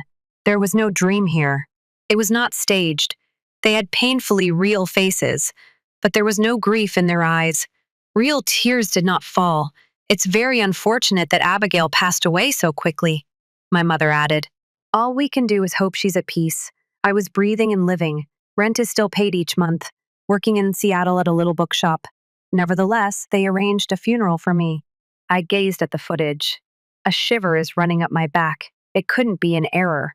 I hadn't disappeared, remained accident-free. I hadn't gone through anything significant that would have made folks believe I was gone. This was deliberate. My gaze remained fixed on the screen even after I put the phone down. Pews were crammed together. Everybody wore black. I recognized folks from my youth. The previous gardener who taught me to play the piano. Uncle Roy, too, who hadn't left the state in more than 2 decades. Everyone thought I was dead. Nobody contacted to confirm. Nobody sent a message. No questions. I was more than simply removed from the family. I was buried alive. I slipped to the floor of the kitchen. Unsteady breath. I can still hear the organ music from the funeral film. I started viewing the video again and again as if I was looking for a gap in the system, a clue that this was all a misunderstanding. However, there was none. This was a well-written tale, thoughtful and methodical. One thing became evident at that moment, like sunlight coming through a window. This was no coincidence. This was a decision. I once thought that the one thing in the world that would never abandon you was family, that your parents would always be your pillar of support, regardless of how skeptic the world grew.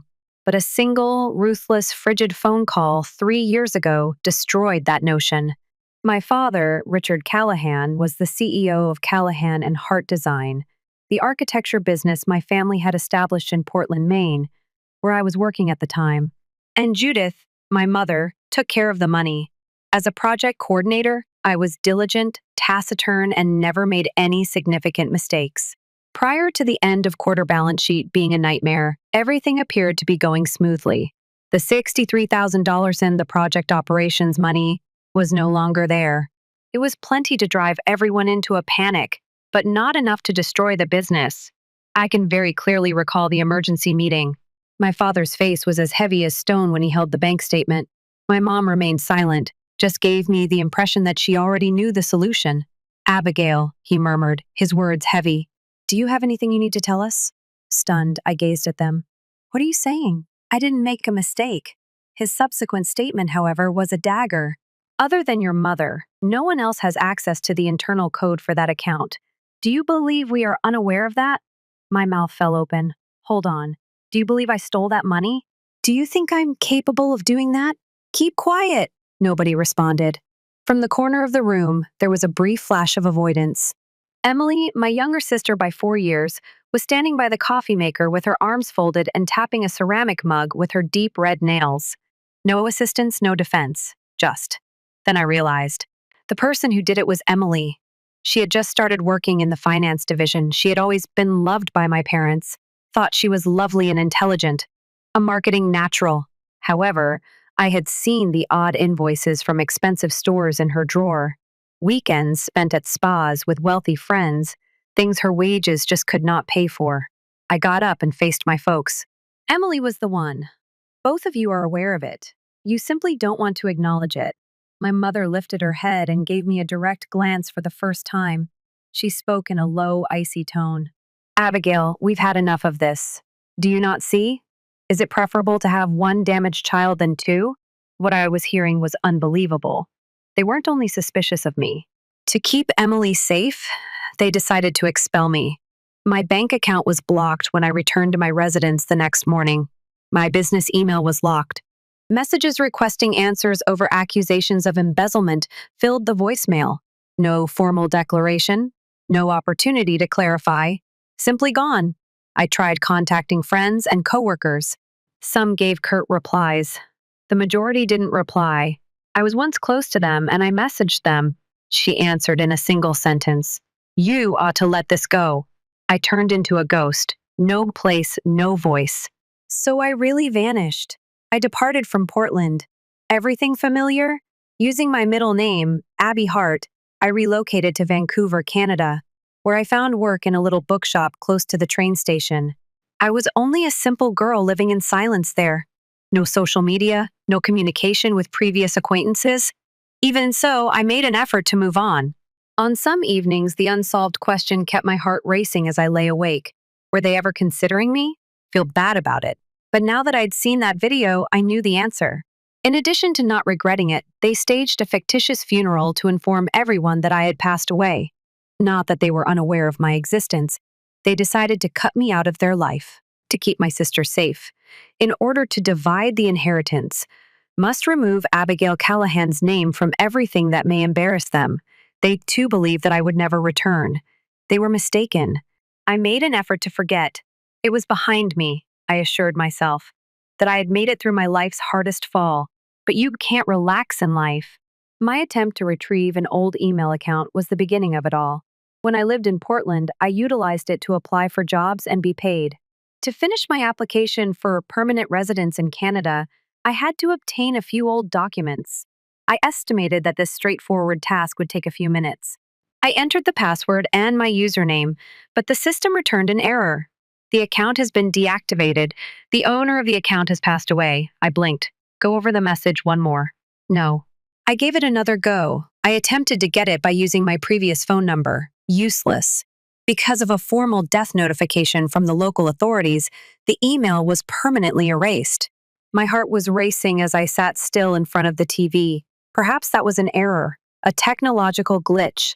I went to the website of the Oregon Department of Vital Records. I entered the search bar with my name. On April 5, 1994, Abigail Elise Callahan was born. Portland.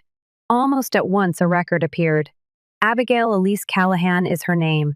The death date was August 17, 2020, due to an automobile accident in Spain. Status verified. No more confirmation is necessary. Certificate of death. AUD 78 F6193 is the ID. I didn't breathe. Had never been in Europe before. Never submitted a visa application. I never purchased a ticket to Spain. Nevertheless, I passed away there. I selected Download Death Certificate.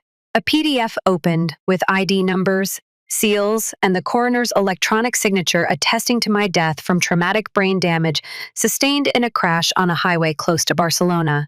Although that didn't sound right, who really needed the whole truth? As I read, my throat became dry. I was unable to blink at all. This was more than a simple miscommunication. It was a purposeful fiction. My death had been meticulously planned, complete with background information and even a precise location. Worse, they had deceived the authorities. I sprung from my seat.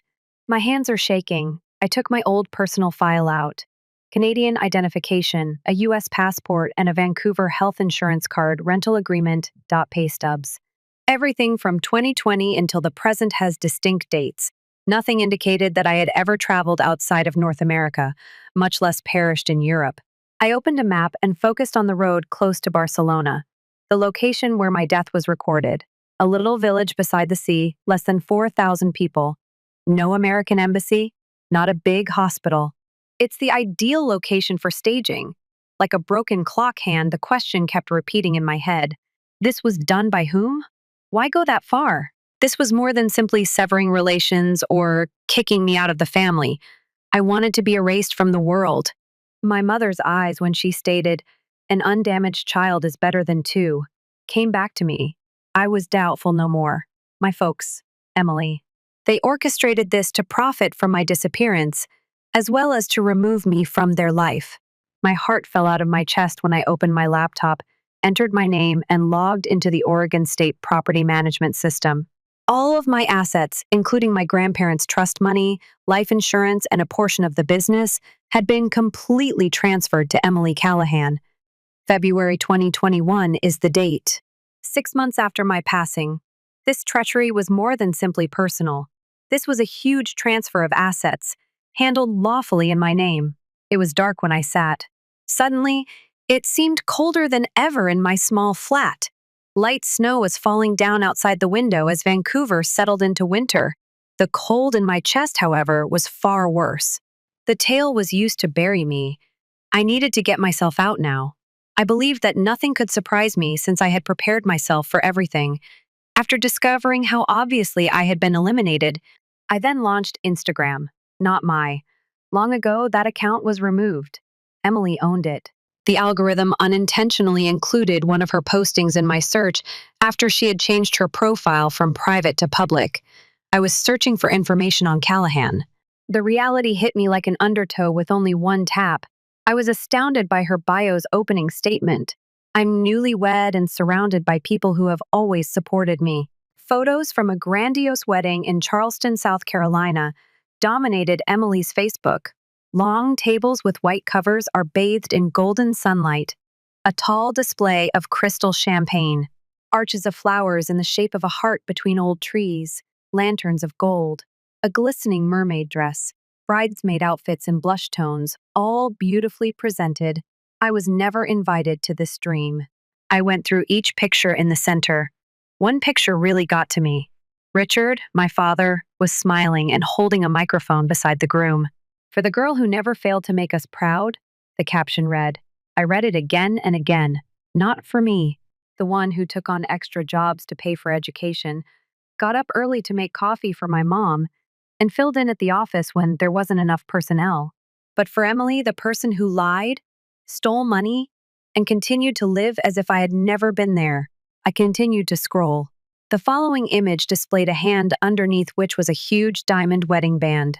We are grateful to our cherished parents for providing the full cost of the wedding, including the beautiful house they recently moved into in Portland's most affluent area, Lake Oswego. I checked real estate ownership this time when I reopened the property records. My father had already registered that residence in my name. He promised to compensate me with a portion of the money once I finished my MBA. I wanted to earn it myself back then. Therefore, I refused to take it immediately. 9 months after my death certificate was produced, it was passed to Emily Callahan, the lawful owner of my heart. The connected bank accounts mentioned in the family inheritance declaration were examined by me. My name was gone once more. Emily Elise Callahan Hart, the only recipient of the Internal Scholarship Fund, was listed in its place, a brand new hyphenated name. Our grandparents gave us a joint investing account and even a life insurance policy that I was unaware of. My entire body was paralyzed as I sat there feeling numb. My mind started repeating one idea. They did more than simply take my position. They changed everything so that I didn't exist. I used to be the heir apparent. My grandparents once decided that I should keep the majority of the money intended for future generations. After my father retired, I was promised a position as a managing partner. But now Emily owned everything. Not a single picture of myself was shown, not a single reference, not even a wish that she were present. Beside my mother, grinning, was Aunt Margaret, who used to send me Christmas cards each year. Dean, one of my cousins, was clinking wine glasses. The entire family seemed content and pleased, as though I had never been a part of them. The moment I enlarged a picture of my father's speech was the one that broke my heart the most. A big screen behind him displayed events from the bride's life. I saw a single picture. I recognized it right away. It was a picture of myself when I was 8 years old, sitting in the garden in the backyard and smiling. However, it had been altered. Emily's face had taken the place of mine, done sloppily, yet believable enough to trick a stranger. I wasn't just left behind. My past, memories, possessions, and ancestry were all obliterated. Emily's name will now be borne by me. I realized then if I wanted my life back, I was unable to remain silent. I may have been buried in falsehoods by them. However, I will now use that quiet to bring the truth to light. Story 4. Rebecca is my name. I live and work in Chicago, and I'm 31 years old. A journey I believed would be full of affection turned out to be the cause I would never be able to view my family the same way again. The streetlights seemed to be dim, twinkling specks in the wind on a winter Saturday morning due to the heavy snowfall. At 6 a.m., I departed. My family was hosting an engagement party for my sister, Caroline, in a small Vermont hamlet after more than 8 hours of driving on treacherous roads.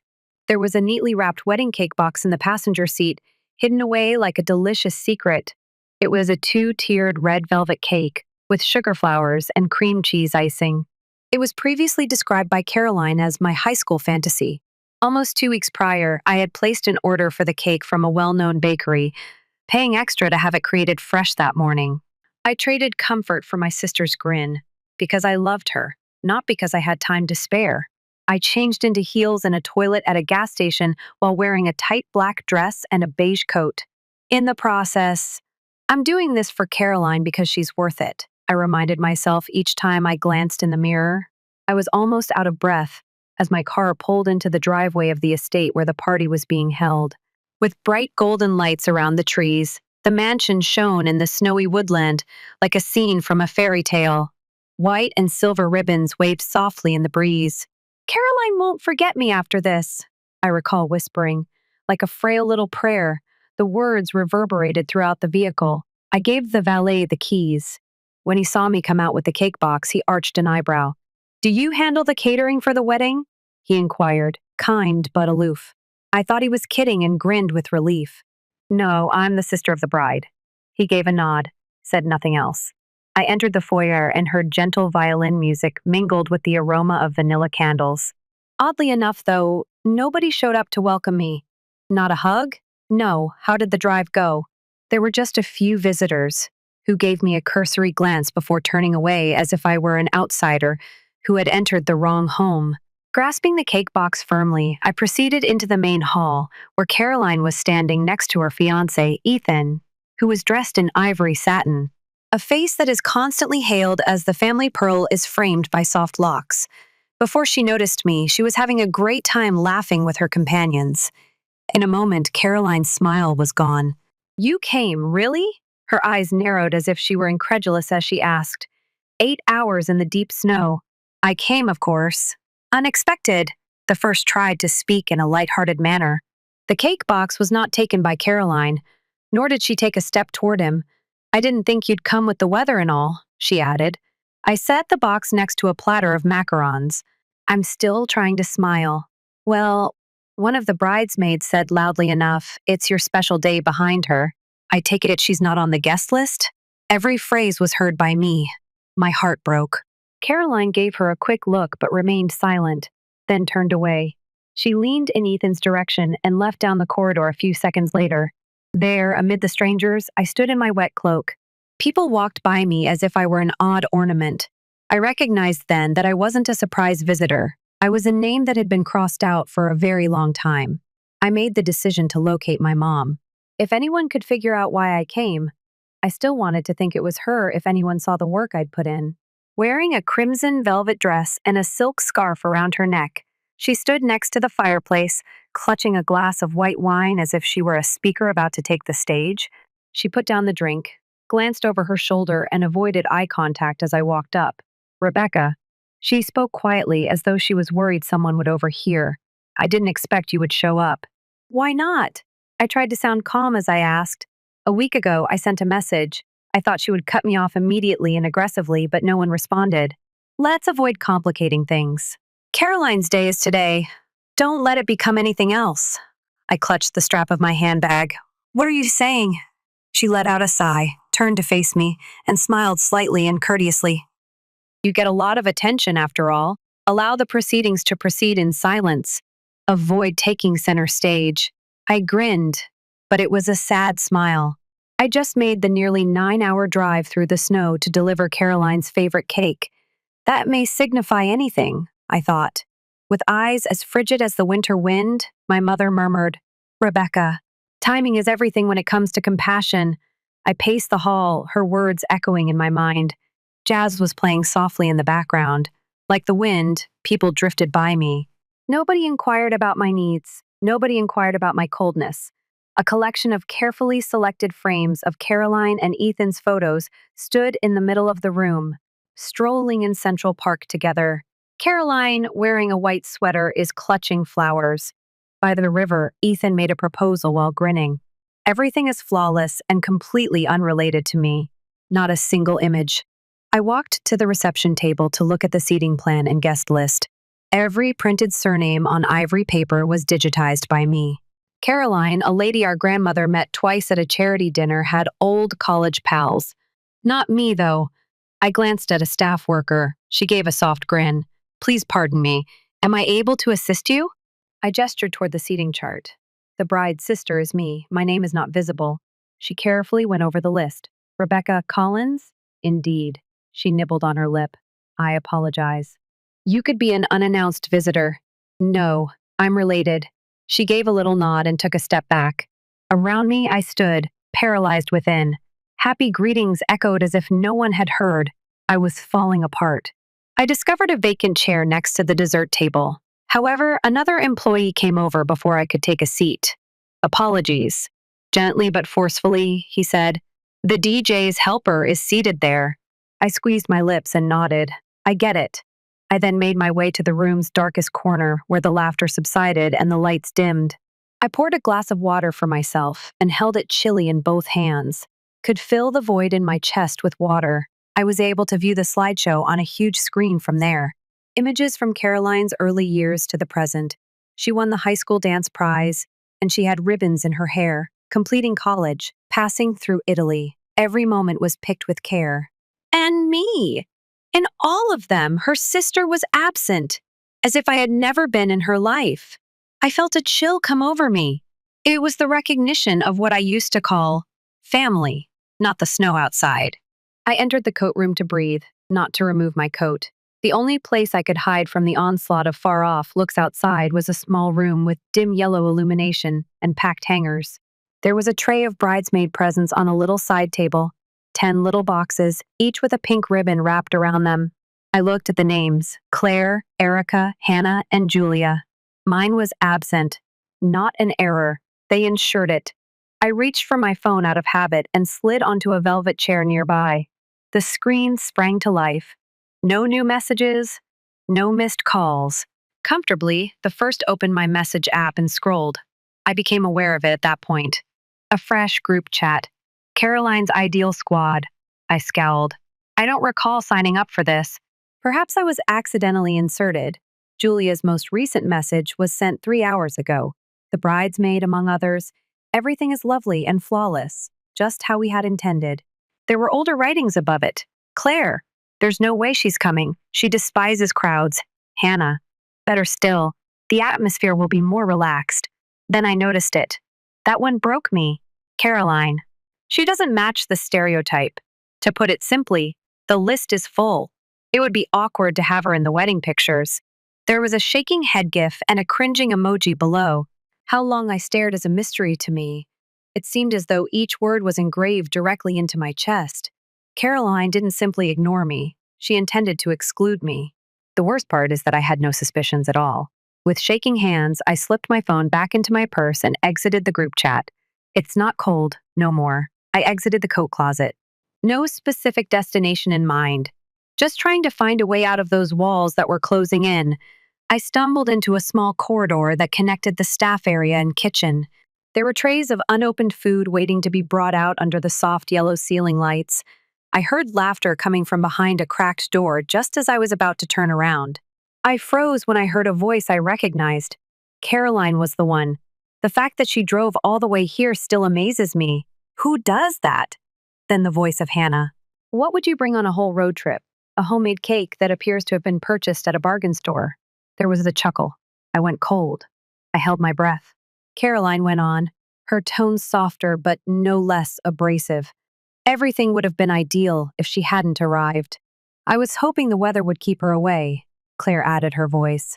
Maybe she would have spun out on the road or something. That way we'd have an excuse to be sad and still enjoy the peace. This time, it wasn't just a laugh. It was an eruption of laughter, light, ruthless, and all too familiar. The kind of laughter I'd heard my entire childhood. Only back then, I didn't know who it was aimed at. Now I did. I stepped back, my hand reaching for the wall to steady myself. The floor felt like it tilted, not because I lost my balance, but because the whole world had just collapsed. None of them thought I could hear, and that's what hurt the most. Because what people say behind your back, that's what they really mean. And the truth was, I had never been wanted here. I turned away. I didn't know where I was going, but for the first time I knew this much I wasn't mistaken. I wouldn't excuse them anymore. Through blind hope, I had heard everything.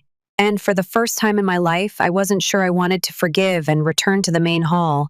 There was no reason to stay in a place where even breathing made my chest ache.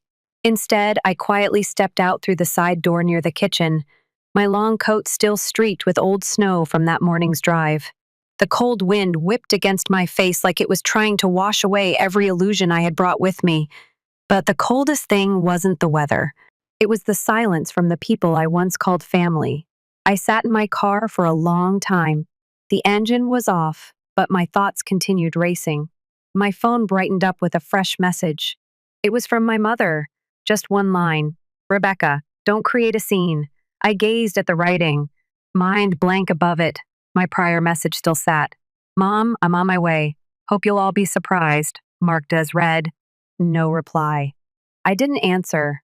I had no energy left to explain or defend something that never should have needed explanation. I just wanted to be there for my sister. I sat in that darkness until the golden lights from the estate across the road disappeared into nightfall. I didn't drive home that night. I booked a room at a cheap motel 30 minutes away. My dress was wrinkled, makeup smeared. After repeated tries not to weep, I didn't switch on the television. Social media wasn't something I checked. One breath at a time, I let the memories of the evening eat away at me as I lay there, gazing at the stained ceiling. My phone was ringing when I woke up the next morning. The lack of sleep was still making my mind spin. Caroline's heavily tinted photo was the first thing I saw when I opened Instagram. With her satin dress and sparkling lights behind her, Caroline is accompanied by her bridesmaids and holds a champagne glass, similar to the wedding invitations from fairy tales. A perfect night with all the people I love most was the caption. I wasn't in the shot. No tag, no mention, no thank you. Not a single trace that I had ever been there. I scrolled through the comments. Caroline, the most lovely bride. Everything looks wonderful. Wish I'd been invited. No one asked about me. No one questioned about the wedding cake. About the individual who drove over 400 miles to show up, then fled without a trace. The following communication came from my cousin Julia. I hope you realize that last night wasn't easy, Rebecca.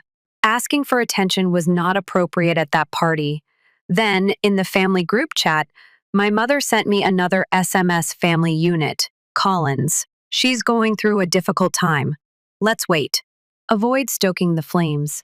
I read it again, as though it took many readings for my brain to completely comprehend a difficult passage. The tale was being rewritten. Rebecca in a different form, deranged, disturbing. It's embarrassing. What I had heard behind that kitchen door went unspoken. Nobody questioned me about my silent departure. Nobody inquired about my well-being. An old friend's note, a person I hadn't spoken to in over 3 years, arrived for the engagement celebration became uncomfortable.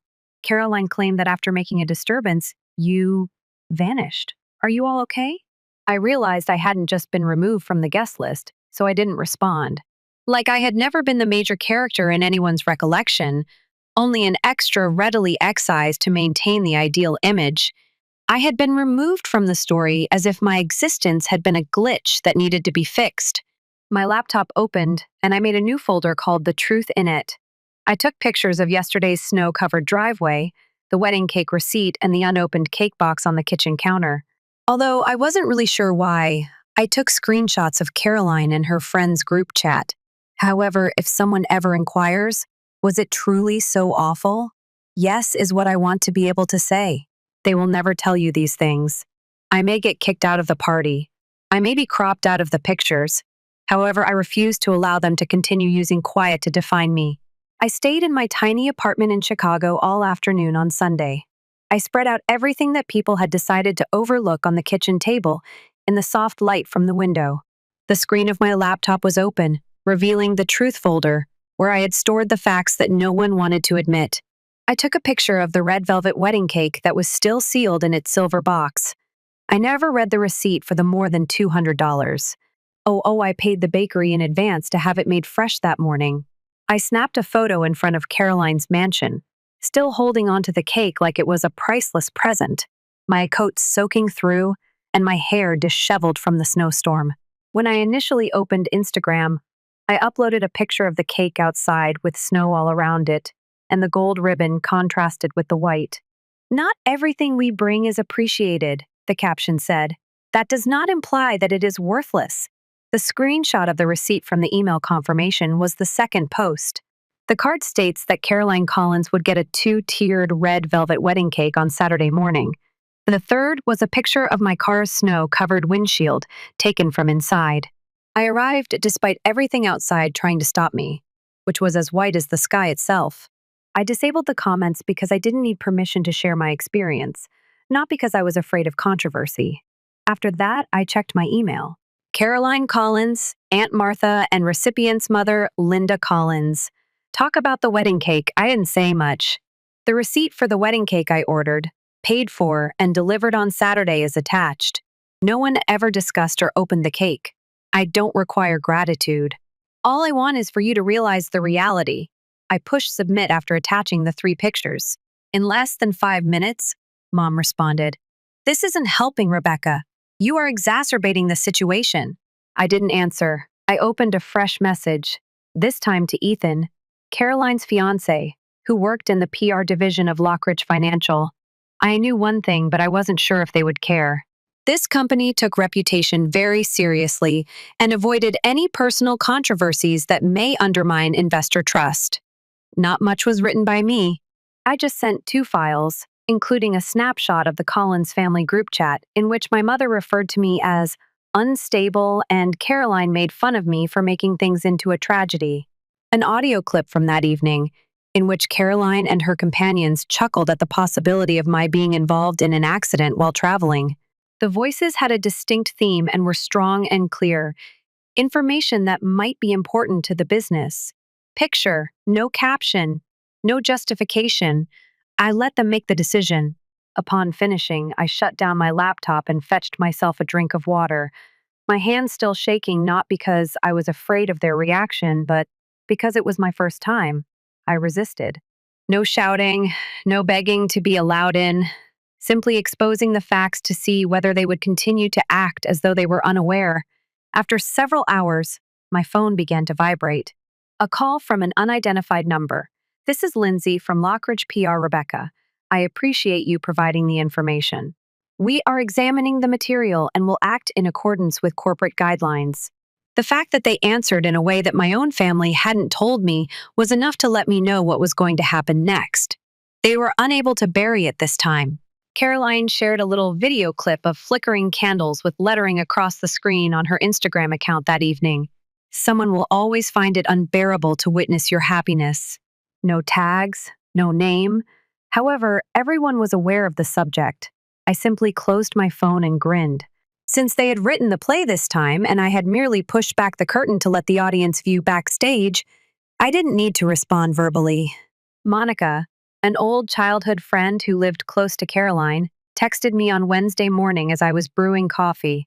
Have you listened to the family get together? The dinner was canceled. Ethan stated that he must reconsider everything. In the kitchen, I remained still. The tremble in my wrist was too strong for the coffee scent to mask. I was not happy. I was not offended.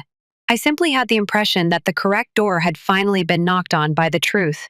Everything went according to plan for the weekend brunch at Aunt Martha's place. A small meeting to settle the dispute. Just as Mom said. Reluctantly, I accepted the invitation, similar to a side dish. Only because it was already on the hotel's menu did people serve. My tardiness was 10 minutes.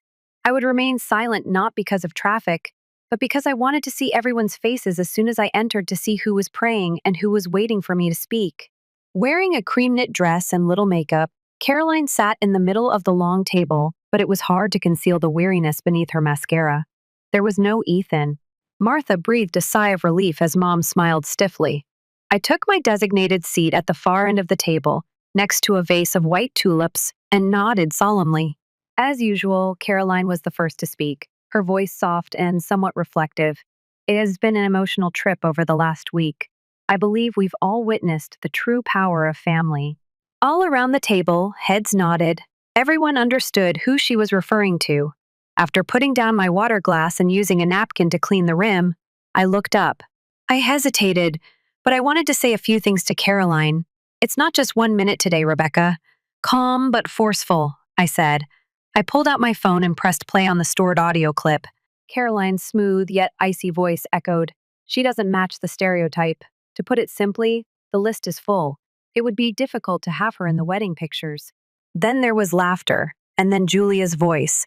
On the road, she may spin out. In this manner, we would both have a cause for sadness and peace. Although the room was filled, there was no sound at all. Through the little speaker, just their own words were audible. Every sentence functions as a verdict. Caroline's face became white. My mother lost her temper and put down her glass. Aunt Martha put her hand over her lips. No more nods. After 10 seconds, I ended the recording. Enough. I heard that at Caroline's engagement celebration. My voice was strangely steady as I spoke. I mistakenly believed that I had brought a gift of affection, but I was really a hindrance to concealment. Caroline got to her feet. Rebecca, it was a joke. Was one interrupting a thought or a strategy all along? Nobody responded. I glanced at my mom first, then at Aunt Martha. Would any of you trust me if I didn't have that recording? My mom remained silent. Her gaze wandered. Is Ethan aware? A relative inquired, seeming uncomfortable. Caroline took a gulp. He needs time to reflect. I gave a nod. Excellent. He ought to be aware of his future spouse. I didn't hold off till I heard back. The faces that had previously turned away at the party were now observing me as if they were seeing me for the first time, as I stood and carefully pulled the chair back in place. Aunt Martha trailed behind me as I left. She said, "Are you not just standing up for yourself?" as she caressed my arm. This family was reminded by you that the truth is still worthy of being heard. I simply nodded before stepping out into the brilliant morning light. The sky above was so blue it nearly ached to look at as the clouds parted. In years, for the first time. This time they had said it all, so I didn't feel the need to elaborate. It had been a week since that brunch, and my phone was still dead. No check-ins, no apologies, just a few silent comments from individuals who, like me, had previously been shunned by their families, and a few Instagram alerts from old acquaintances who liked the photo of the wedding cake I had delivered through the snowstorm. I made no attempt to contact Caroline. I had lost my anger. I simply felt as though a lengthy chapter had ended without a terrible conclusion. Resolution is not required. Just finished. My phone rang on Friday night as I was folding clothes. A name that was recognized appeared on the screen. Caroline. The first paused. My hand briefly touched the decline button before coming to a standstill. At last, I placed the phone on the table, pressed the accept button, and switched it to speaker mode. Rebecca. She spoke in a raspy voice. Please, just for once. I didn't say anything, even though I know you probably don't want to hear it. I was mistaken. With every syllable sounding like it was struggling through ice water, Caroline went on. People have likened me to you my entire life. You were intelligent, self-sufficient, and never needed help. And I constantly had to put in more effort simply to get noticed. I reclined in my chair and gazed at the ceiling. I never imagined Caroline would tell me this. I felt envious of you. She openly acknowledged that she had attended my own engagement party. I was afraid. I'm afraid of the way Ethan regarded you when you entered. Fearful of being complimented for navigating a snowstorm. I'm afraid I'll be the shadow again. I shut my eyes. The pain came back. I once wished I had heard them sooner, not because of what she said, but, Caroline replied, her voice shaking, that doesn't excuse what I did. It was cowardly and self-centered. I created you the problem by excluding you from the guest list, laughing behind your back, and then fabricating a tale. I am aware. That cannot be undone, I answered after letting out a deep breath. You're correct. It cannot be reversed. I don't want to live with those scars forever, though. A pause occurred. Then, just above a whisper, Caroline inquired, Will you pardon me? I considered it. It wasn't necessary to start again in order to forgive. It didn't entail going back to the same place. Caroline, I don't hate you. I can't go back to the way things were, I stated honestly. For both parties to evolve, some partnerships must terminate. Caroline remained silent. We simply sat there, each of us breathing on the other side of a shattered bridge. Then she bid farewell. Nor dramatic, nor crying. Just a timely and satisfactory conclusion. The next day, I visited the neighborhood bakery where I had placed my order for the red velvet cake. When I walked in, the store owner recognized me and grinned. This time, what will it be? She inquired. I gave a soft grin. Only a little cake, icing that is vanilla, straightforward design, not a message. Simply kind and truthful. I set the cake in the middle of my kitchen table that night and lighted a tiny candle. Not on her birthday. For an anniversary, no. Or just to commemorate a time when I put myself before attempting to win over others. I sliced a piece of cake, poured a cup of hot tea, and sat by the window with my hand in my hand while I watched the gentle snow fall outside. Was there a draft on my phone already? I was finally prepared to publish the last message to anybody who has ever felt like the extra in their own family's narrative after making innumerable modifications. You're not incorrect. You're not overly delicate. You're only being honest. And I've never had to apologize for that. I once went through a snowstorm to give it my all, but I came away empty-handed. But now that I understand that family isn't formed by blood, I'm not regretful. Mutual choice is the foundation of it. And I've chosen myself at last. I clicked post. Just relief, no dread, no waiting. Like dropping a burden I'd been carrying for too long. I got out of bed earlier than normal the following morning. Not because I'm nervous, not because of residual melancholy, simply because there was nothing left to conceal. I was surprised by how softly the winter light crept through the drapes. Still holding to the street, I stood at the kitchen window, making coffee, and gazed out at the thin layer of ice. Not much of what Caroline had said the previous evening was on my mind. I no longer had to carry it about like a wound in my mind, not because I forgot. In years, for the first time, I had the impression that my thinking could expand. Melissa, a former coworker, sent me a message a few hours later. Your post was read by me. My cousin and I experienced a similar situation. I appreciate you stating what I was unable to. Then another from a college acquaintance. You're not by yourself. It's not always safer to be with family. Messages from folks who had previously been silent when I needed to be seen flooded my email throughout the morning. Right now, in some way, my voice had made others feel heard when I stopped waiting for acceptance. It was not what I had anticipated. That so many people could hear my tale, which at one point seemed insignificant and out of place, and I came to see that tranquility isn't always achieved by quiet. It's silent. Erasure. Mom's and Caroline's quiet. From others who turned away when they noticed me sitting alone myself at that gathering. It wasn't because they were unaware of what was going on. It was as a result of their decision to ignore me, since I caused them discomfort. Because I didn't match the story they were trying to tell. I had also been quiet for too long. I feared that if I raised my voice, I would be perceived as the one who caused difficulty, the overly sentimental daughter, and the one who spoiled the atmosphere. In actuality, though, so-called serenity was never intended for me. As soon as I finished speaking, I pushed post. listened to the audio, and sent the email. I stopped being the victim in other people's stories at that point. It was me that wrote it over. Being honest does not make you a horrible person. It releases you. Not everybody will comprehend.